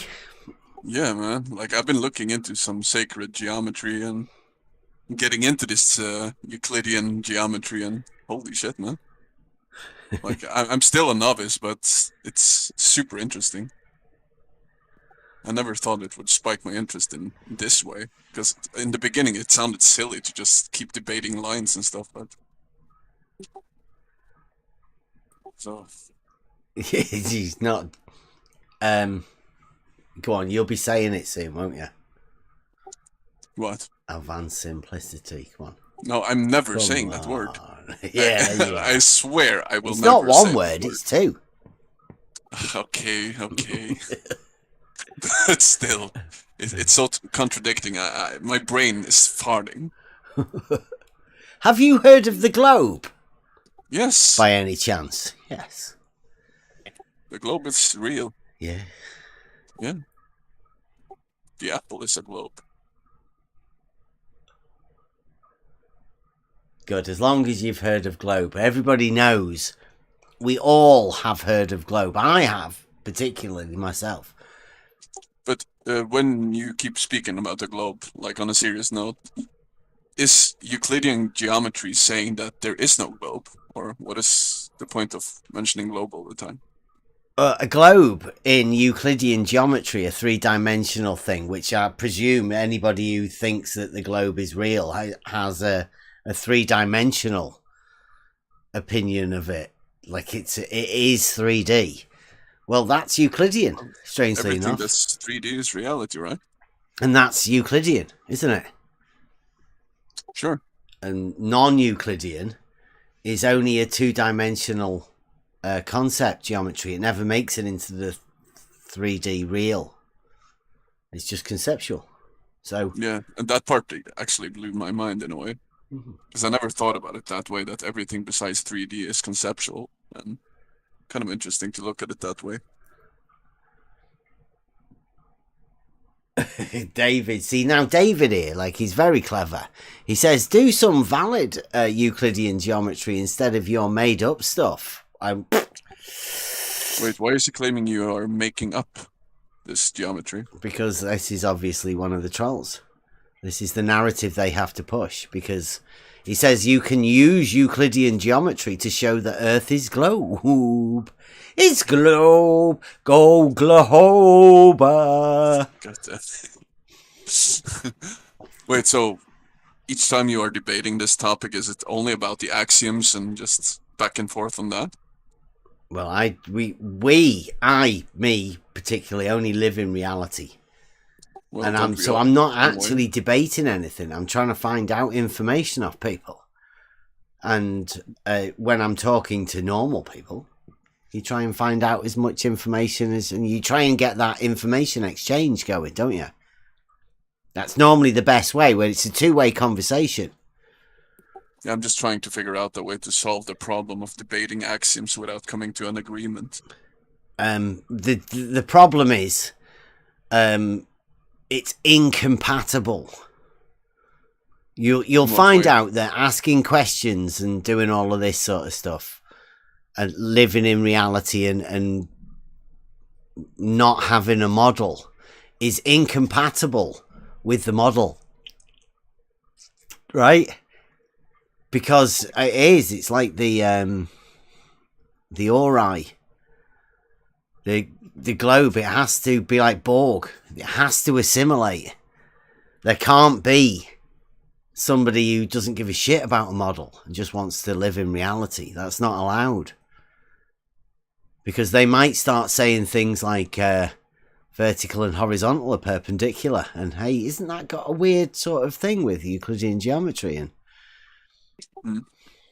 that actually reminded me that we kind of made a deal of going on the whiteboard and you were going to explain the horizontal thing. Oh, well, we have actually been on the whiteboard. Oh, really? Yeah. Did you go through the horizontal topic? The horizontals being parallel and the geometric proof given to us by Saragaki, yeah. Actually led by Saragaki. He's pretty good, thank you very much. He took over while I needed to go to Saragaki. toilet. Yeah.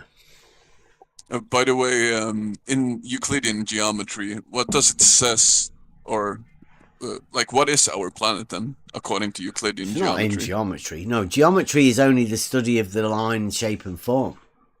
Yeah, I know, but we kind of agreed upon that geometry is like truth, you know? Mm-hmm. It's proof. Well, you can use it to relate to vertical and horizontal, right? But I don't understand that concept. The concept of vertical and horizontal. Yeah, like what you're applying with it. Like, I'm not sure if I'm correctly... Like, if I know what you're speaking about, basically. I'm trying to understand, by the way. Okay, well, let us get you...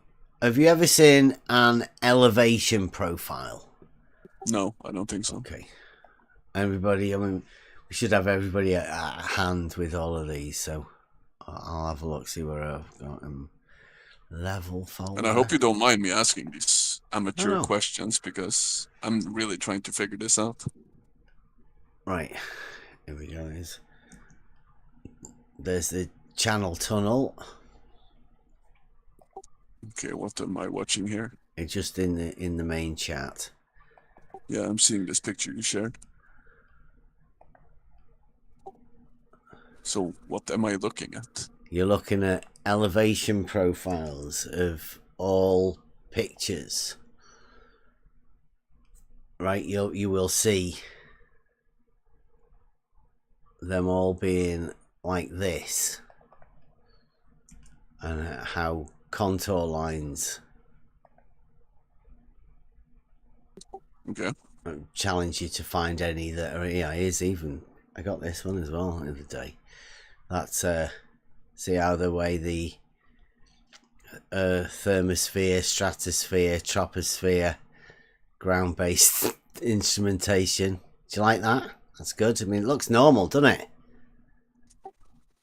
I'm not sure if I can make up an opinion here because I lack knowledge. Well, does anything look strange about any of them?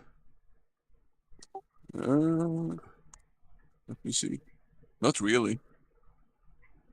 But I can just form an ignorant opinion so far, so.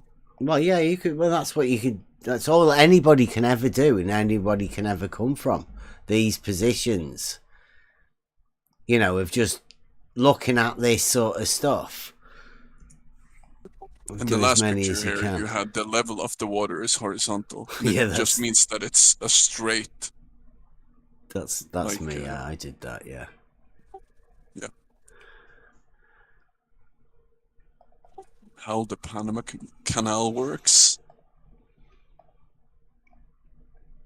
You see that last one, surveying.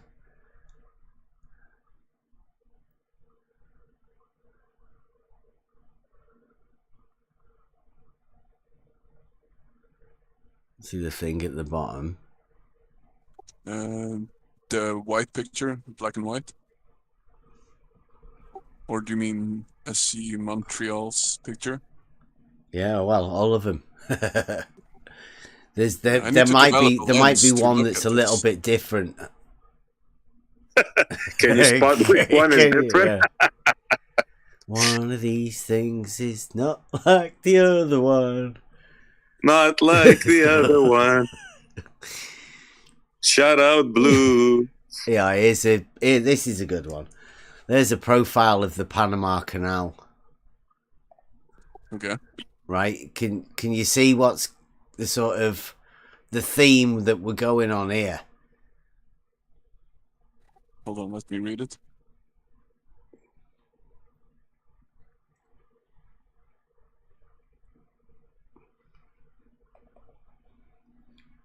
Why is the water elevation changing? It's a canal and lock system, innit? Oh, so that's what the red pillars are. Yeah, that's locks, okay. There you go. Finish off with that one.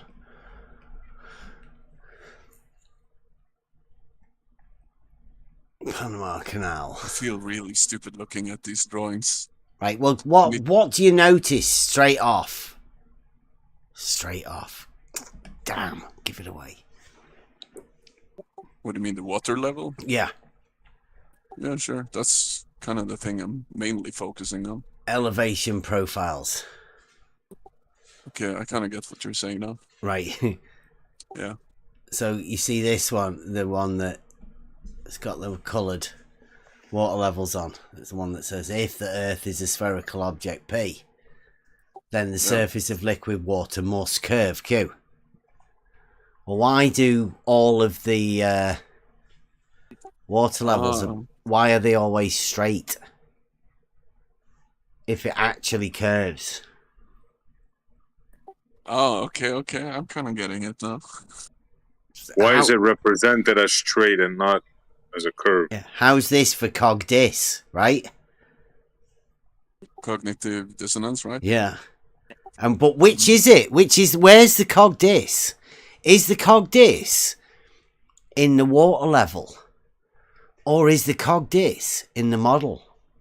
In the model, of course. Okay, so the reason people get triggered and come into the chat and come all globus witness on us pushing a model is because they're triggered by the model, right? The model is the conflict. How can they even debate this concept that water levels are horizontal? It's kind of stupid. The model's that strong, right? The model's taken over.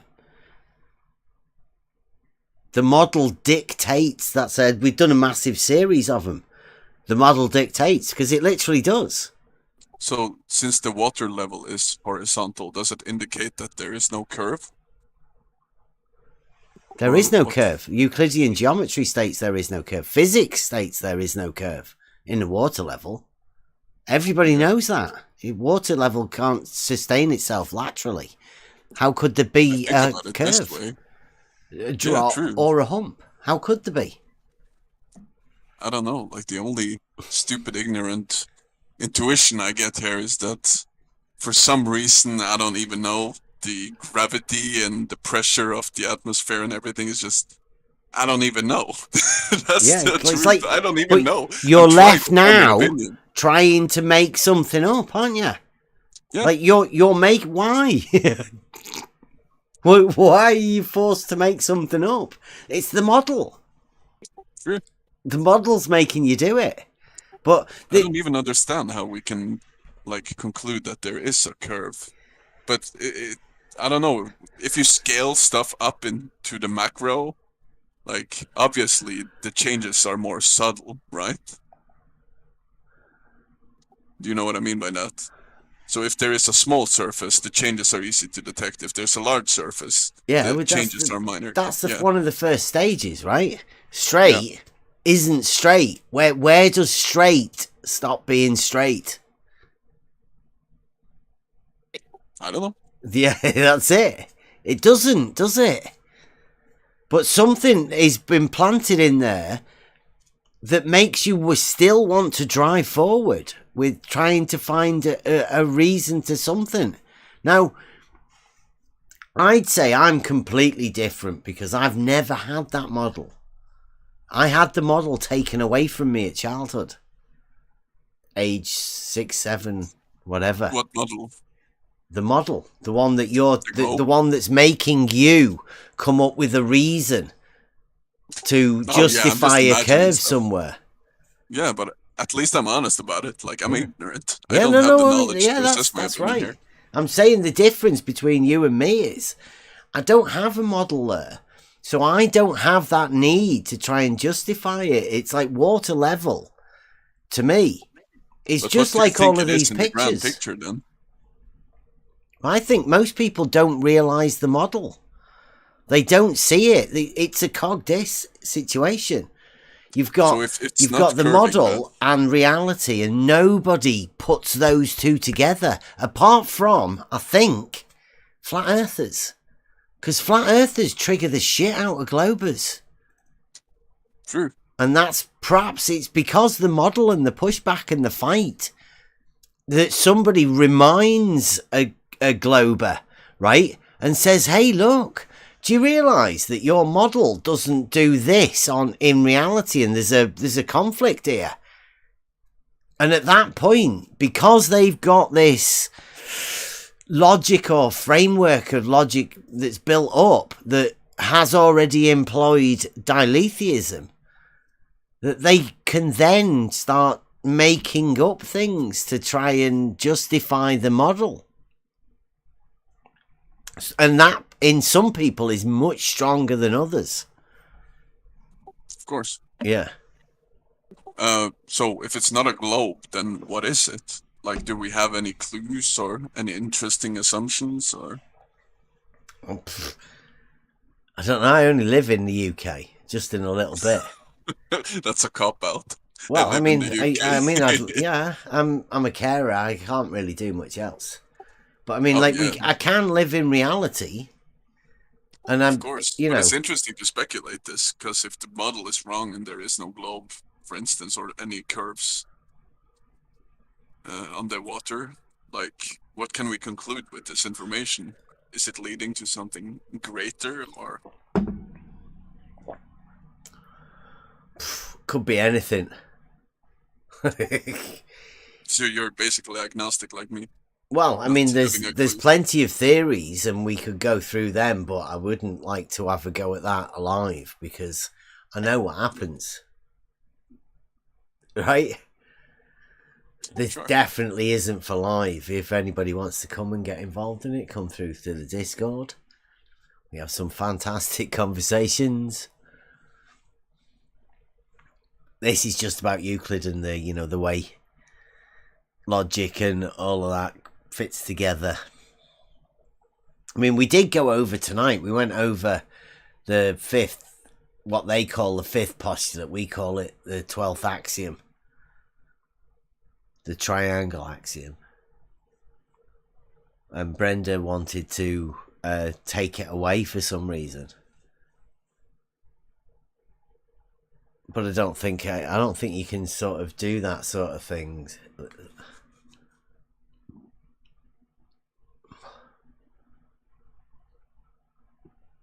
Yeah. Goldie in the chat. I like it. It's freeing, isn't it? To drop the model is a freeing sort of thing. It opens you up to new ways of thinking. The globe limits you. Although they've dropped them, they've put the diletheism into it. It sounds like they can have anything, but the model still limits them. So not having a model frees your thought patterns or whatever, I think. Yeah, it does. It's basically like ideology too, then. Because when you're not ideology, what's it called? Ideologically possessed, then you can see the world through a more neutral and freeing lens. When you're not a victim of a fundamental belief system. David, I'm not too sure that you're okay mentally. Nobody's said anything about Euclid's first postulate being diletheism. That's rather ridiculous. And I would say maybe you're trying to project something that you've already injected that into. I don't know. There we go. Expose themselves. They always do. In the chat. Globe. Have you guys heard of Globe? Do you want to accept Globe? No? Well then, you must have something mentally wrong with you. Oh, a good way of selling it. But no thank you. I don't want any Globe today. Keep your globe, thanks. Yeah, keep your globe today. This is Euclid. We don't do fantasy in Euclid. It's just real geometry that we can practice in reality. That's the difference between Euclidean geometry and the other geometries. You can actually do them in reality. But it doesn't matter, right? They'll be back tomorrow to try to sell us the globe again. Yeah. At the door knocking. What we've done today with triangles and what we've done with level and horizontal and all of that stuff means nothing, because they'll be back again telling us to look at the lights in the sky. Ding dong, global witnesses. I can't get that off my head.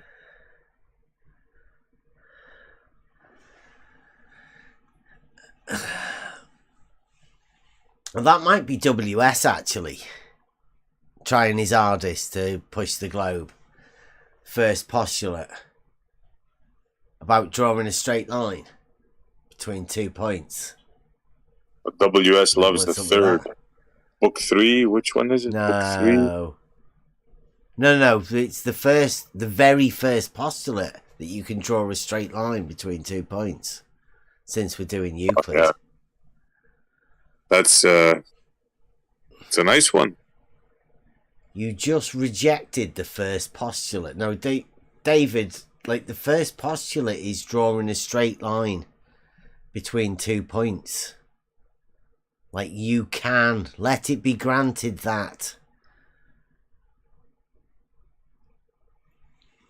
Not too sure whether you've actually read anything, David. It may just be one of the globers that wants it so hard for Euclid to support the globe model. Fortunately, doesn't.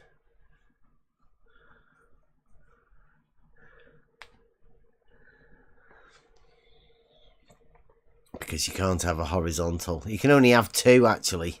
One on the top and one on the bottom of a ball.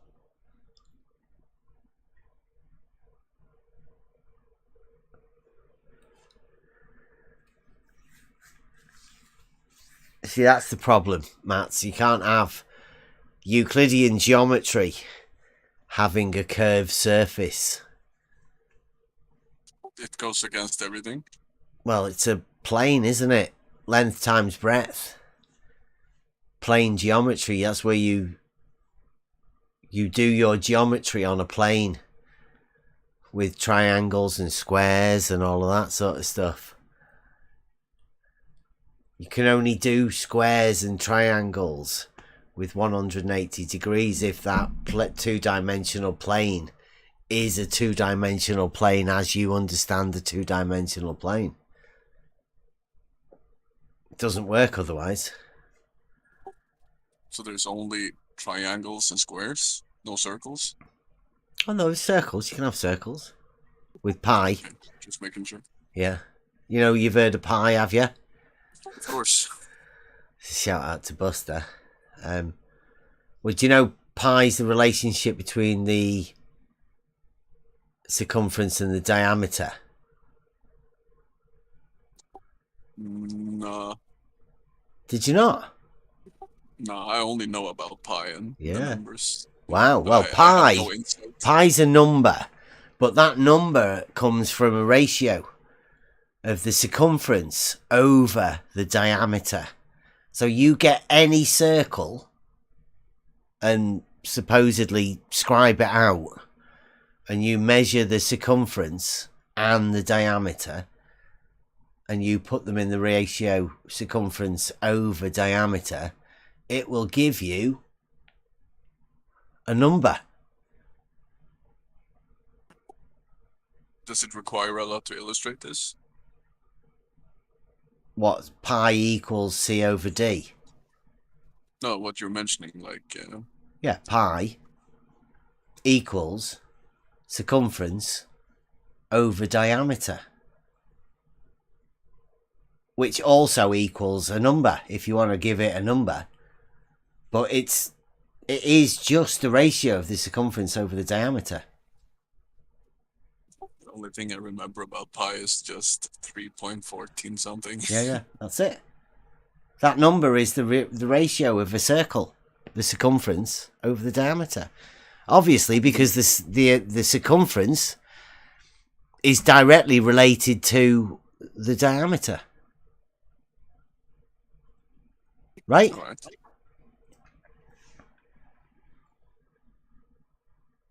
It's a little mathematics trick that they don't really tell many people.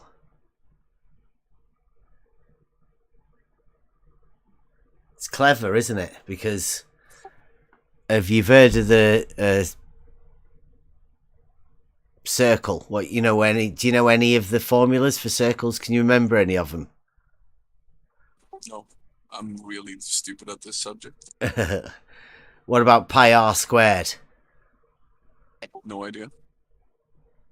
Pi d? I'm sorry, man. I have no clue. In geometry, you get you work out the circumference by doing pi d, pi times the diameter. That's because of the ratio that pi is the circumference over the diameter, and it's just a clever way of doing the tricks of the thing. But pi r squared, 2 pi r squared, 4 pi r squared as the area of a circle, to pi r squared. Well, r squared is the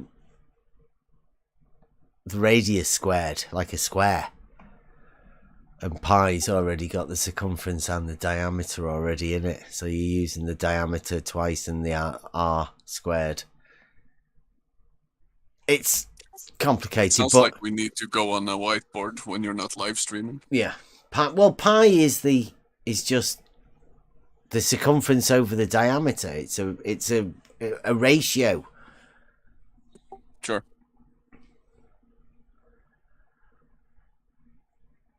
And I forgot where I was going. But so pi being a number 3.14. Shout out Buster. The ratio wouldn't be the same, would it? imagine now you're going to make a circle on a sphere in non-Euclidean space. Would the ratio... Non-Euclidean space, by the way. Pardon? What is non-Euclidean space? Well, you know what Euclidean space is? No. Well, you know what a plane is? You know what a circle is? 2D. Yeah. Right, well, that's a circle. That's where pi comes from. The circumference over the diameter. Okay. Right? Now, you know what Euclidean space is? Imagine not that. Okay. That's pretty simple. Yep. Now, would the ratio of the circumference and the diameter be the same? Again? In Euclidean space, a circle, the radius is directly proportional to the circumference. That's how you make a circle. Yeah. Right, now, imagine not that space. Right, not in Euclidean space, somewhere that's not in Euclidean space. Would the ratio of the circumference be the same to the diameter? I don't think so. No. So, do you think pi would be the same in non-Euclidean space? No, probably not. Okay. So, pi is pi because we have it in Euclidean space.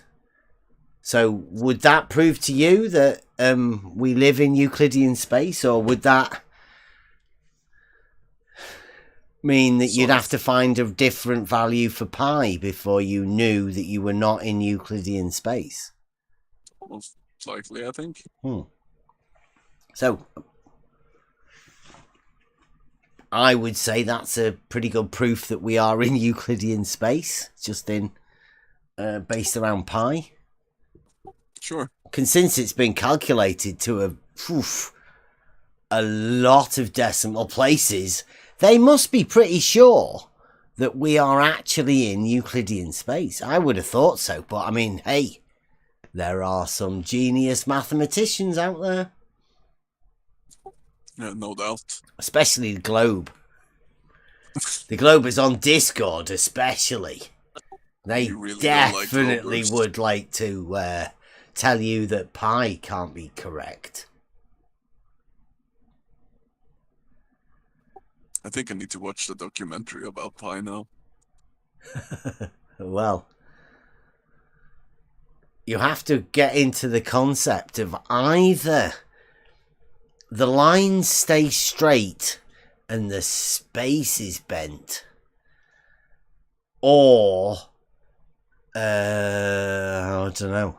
There's nothing else really. Yeah, it is. How about that? You don't know whether it's straight or curved, because that's a good argument for the globe, isn't it? Sure. Yeah. How do you know it's straight? I don't. Perhaps the shortest distance between 2 points isn't a straight line. Have you thought about that? You Twilight Zone team. Hey, we did have a guy who said that the other day. I think he's just recovering from his little encounter with strange thoughts from different places. It's dangerous, the globe model, to be honest, because it'll make you think strange things. It'll make you try and justify a model against your own better instincts.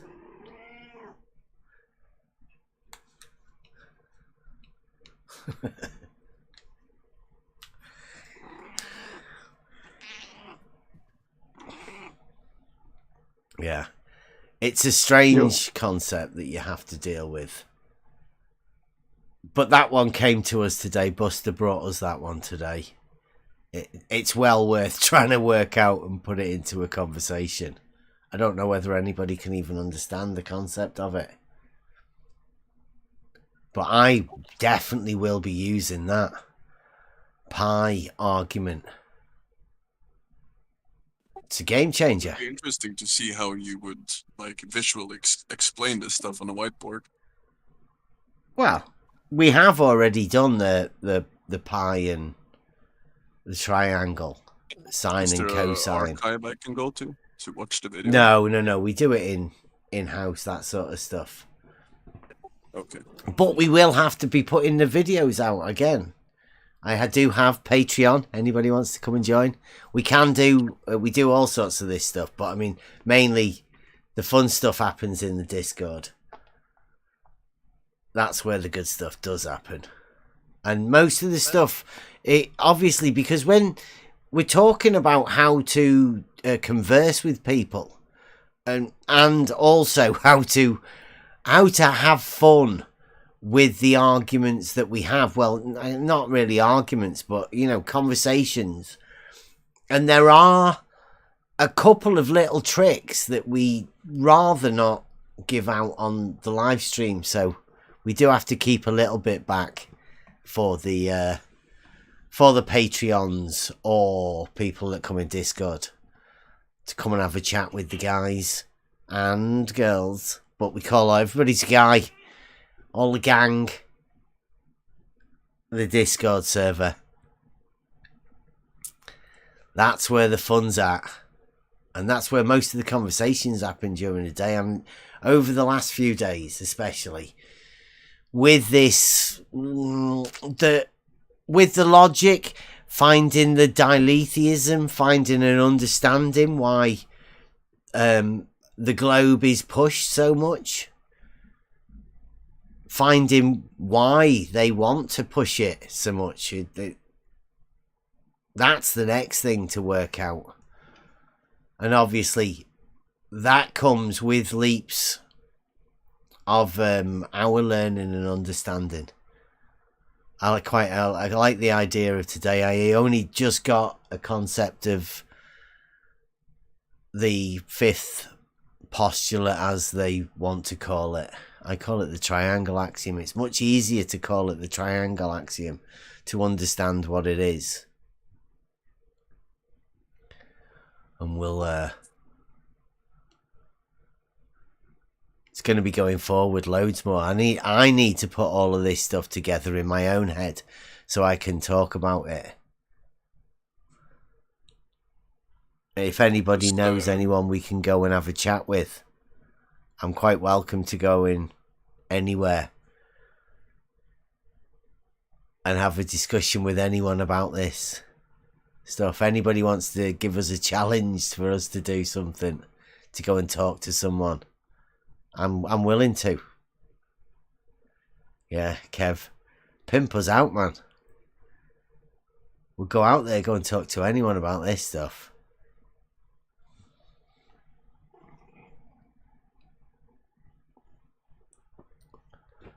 Is anybody out there in the Discord? What time are we at? It's coming up to midnight. I need to go and make a brew. If you know what I mean. What brew? Coffee? Tea? Yeah. Do you want to have a chat? Can you keep a conversation going, or do you want us to put some music on? Do a Buster track for a bit? Yeah, you can play some music. You guys won't be able to hear it, I don't think, unless you go on the YouTube. I know what I know. To bed, so it's kind of interesting to hear what's been happening today and if there was any spicy things going on. I'll just put a music on. I'll be back in a bit. Enjoy, Buster.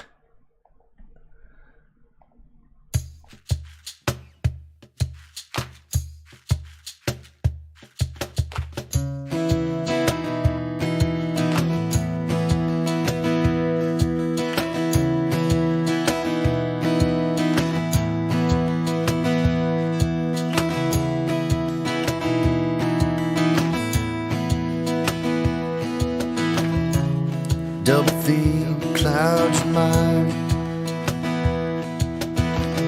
If you walk that road, you'll be left behind. Like like swaying branches in the air, lost in confusion, filled with despair.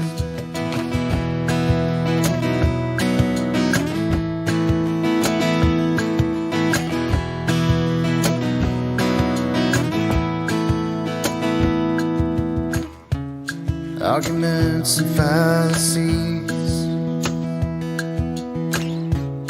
taken from the book of lies and deceit. There are those who will never see the gift of Logos that was given to me. And I know how water flows, and I know what level shows. You'll be wasting your time, trying to change what's been defined. I know what I know. I know what I know. You don't know what you don't know. Blackpool paradox. You think it's measuring, but it's not. It's optical phenomenon.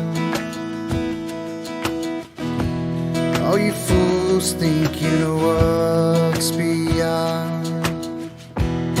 I know how water flows, and I know what level shows, and you'll be wasting your time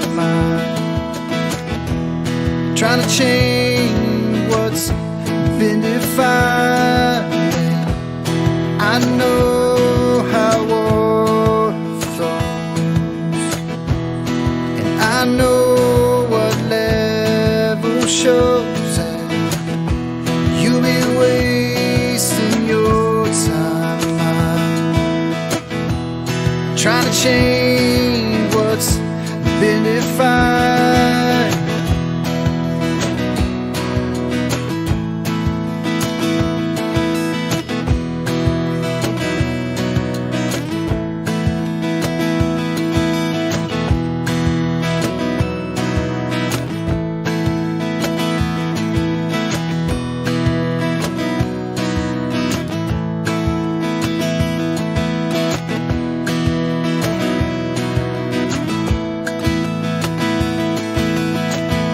Horizon means the line where the sky meets the earth. Yeah, that's the definition I'm going by. All And I'm horizontals saying- are parallel to the Let me plane of the finish. horizon. Let me finish. You can't just spout your logic at me. I'm still talking. And we are back. Yep. Right. A lot of people disappeared. I don't know what we go over. I know Matt wants to go over some of the stuff that we went over in Discord. It's been quite a good day. I enjoyed it. I like the the triangle axiom. I really need to sort that out. I like the idea of Globers not liking the argument, and I don't really know what Brenda had, and I don't really know what anybody else would have. If Brenda's the best that they can send in, and obviously they've had the back off order, then looks like we're free to talk about Euclidean geometry and the problems that some people had with the fifth postulate, so-called triangle axiom. We'll kit it up for Logic Night, and we'll kit it up for T-shirt Logic. I really like the way we handled Brenda. You know, when she's going to do her ad hominem little digs, you know, just say, oh, wait, you're just joking around with us, right? Because you're hateful, or you wouldn't normally do that in a normal setting. You're being abnormal, right? And she has to agree, right? I like that. That's super nice, And she didn't stay long, I think, because of it. When she doesn't get the rise that she's looking for, that negative energy going, I don't think she's going to stick around at all. Yeah. Yeah, I know now. Oh, go on. I was just saying that seems to be more of their game now, like getting people riled up and making a fuss over that versus, any substance. Yeah, you can tell with all of them. You can be in a flat conversation going back and forth, back and forth, back and forth, and someone breaks in and says one thing about them, and they will take that narrative and run with it for 30 or 40 minutes to the point that you forget what you're talking about. Mm-hmm. It's just negative energy. They really want it to be negative so people don't come around, or people don't enjoy it, or, want to learn, right? You don't even want to be around that. Most people don't. Anyway, great job, Bill. Yeah. Because of the, I'm presuming, Blue after Nathan's nuts, gnawing on them. Because of that, there is now a private war room dedicated to all things try thinking over at Adult Globe Earth HQ. Isn't that good? I've got my own war room against me where they're all amassing to come after us. And the basic truths of triangles and Euclidean geometry and basic logic. A whole team of people, adults. There you go. I guess they think you're a pretty big deal then. Well, it's not me, is it? I mean, it's basic Euclidean geometry, really. And DP and his memes, perhaps. That may be what they need. It can't just be me, right? It's got to be all of us. They can't just be scared of just little Bev. I hope not, anyway. Shouldn't be, guys. Don't worry about it. You've got a massive globe on your side. Got a big team. It's just me. Just us here at Next Level Discord. No need to worry about it. Keep your model. Don't come here. Tell all your friends. Don't come here.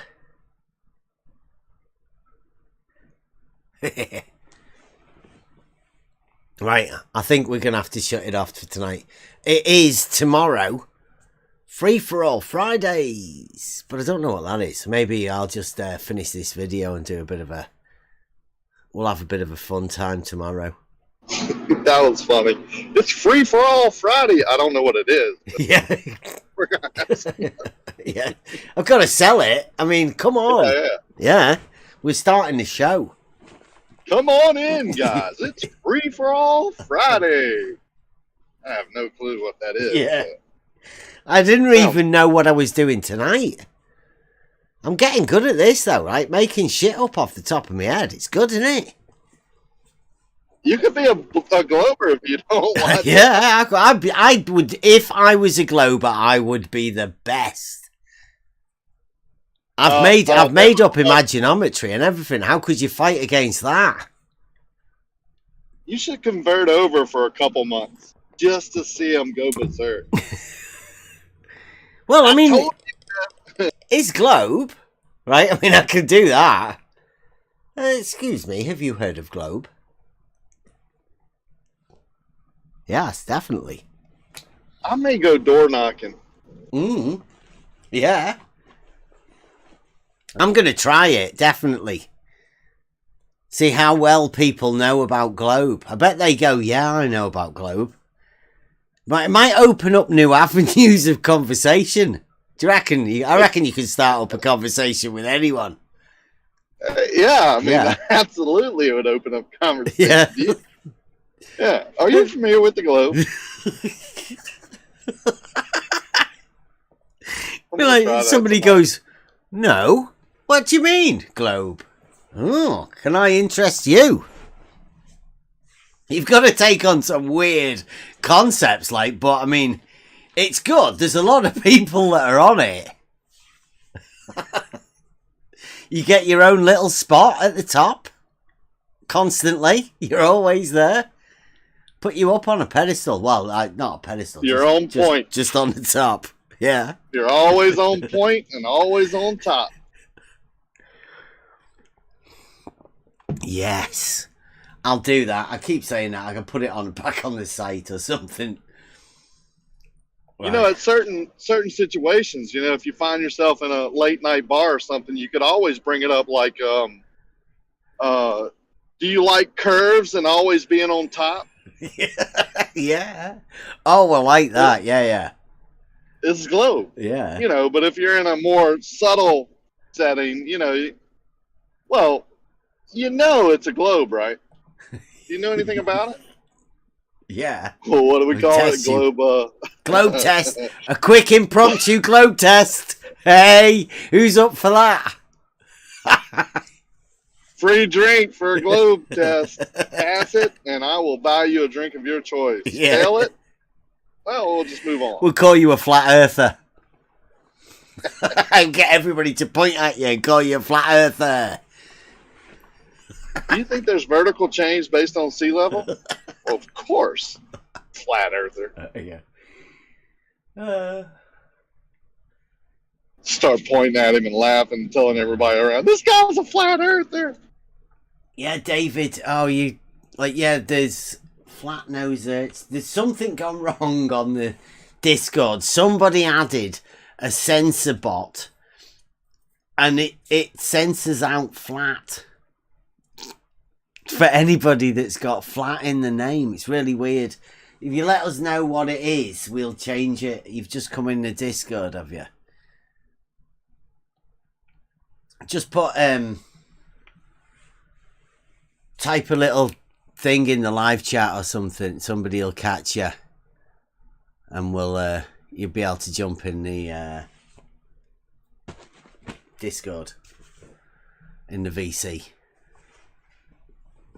Right, I'm gonna shut this off tonight, and we'll see you tomorrow with the Free for All Friday. But I'm lacking because Blue's been around and told all of the Globers to back off.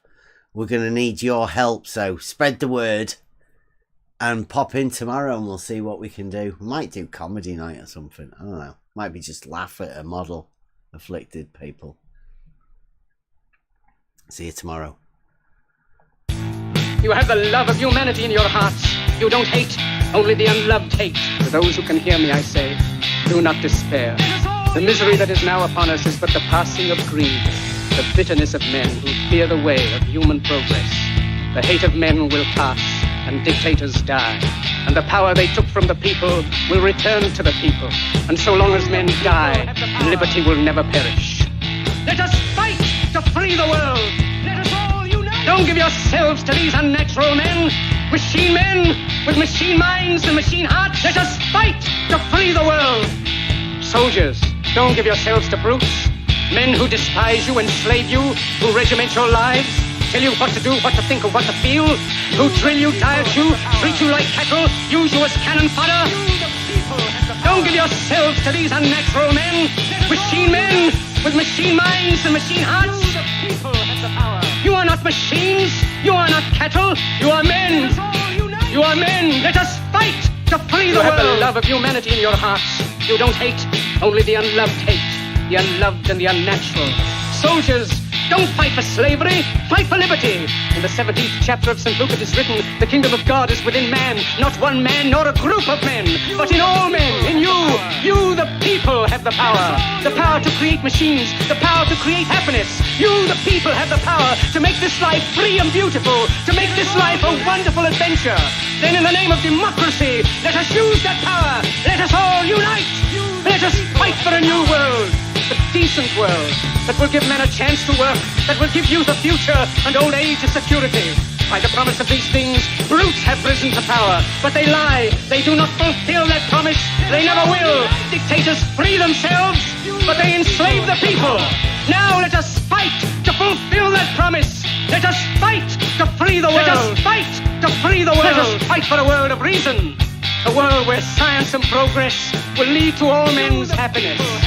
Soldiers, in the name of democracy, let us all unite. Let us fight to free the world. Let us all unite. Let us fight for a new world. You, the people, have the power. Let us all unite. Let us fight for a new world. In the 17th chapter of St. Luke it is written, the kingdom of God is within man, not one man nor a group of men, but in all men, in you.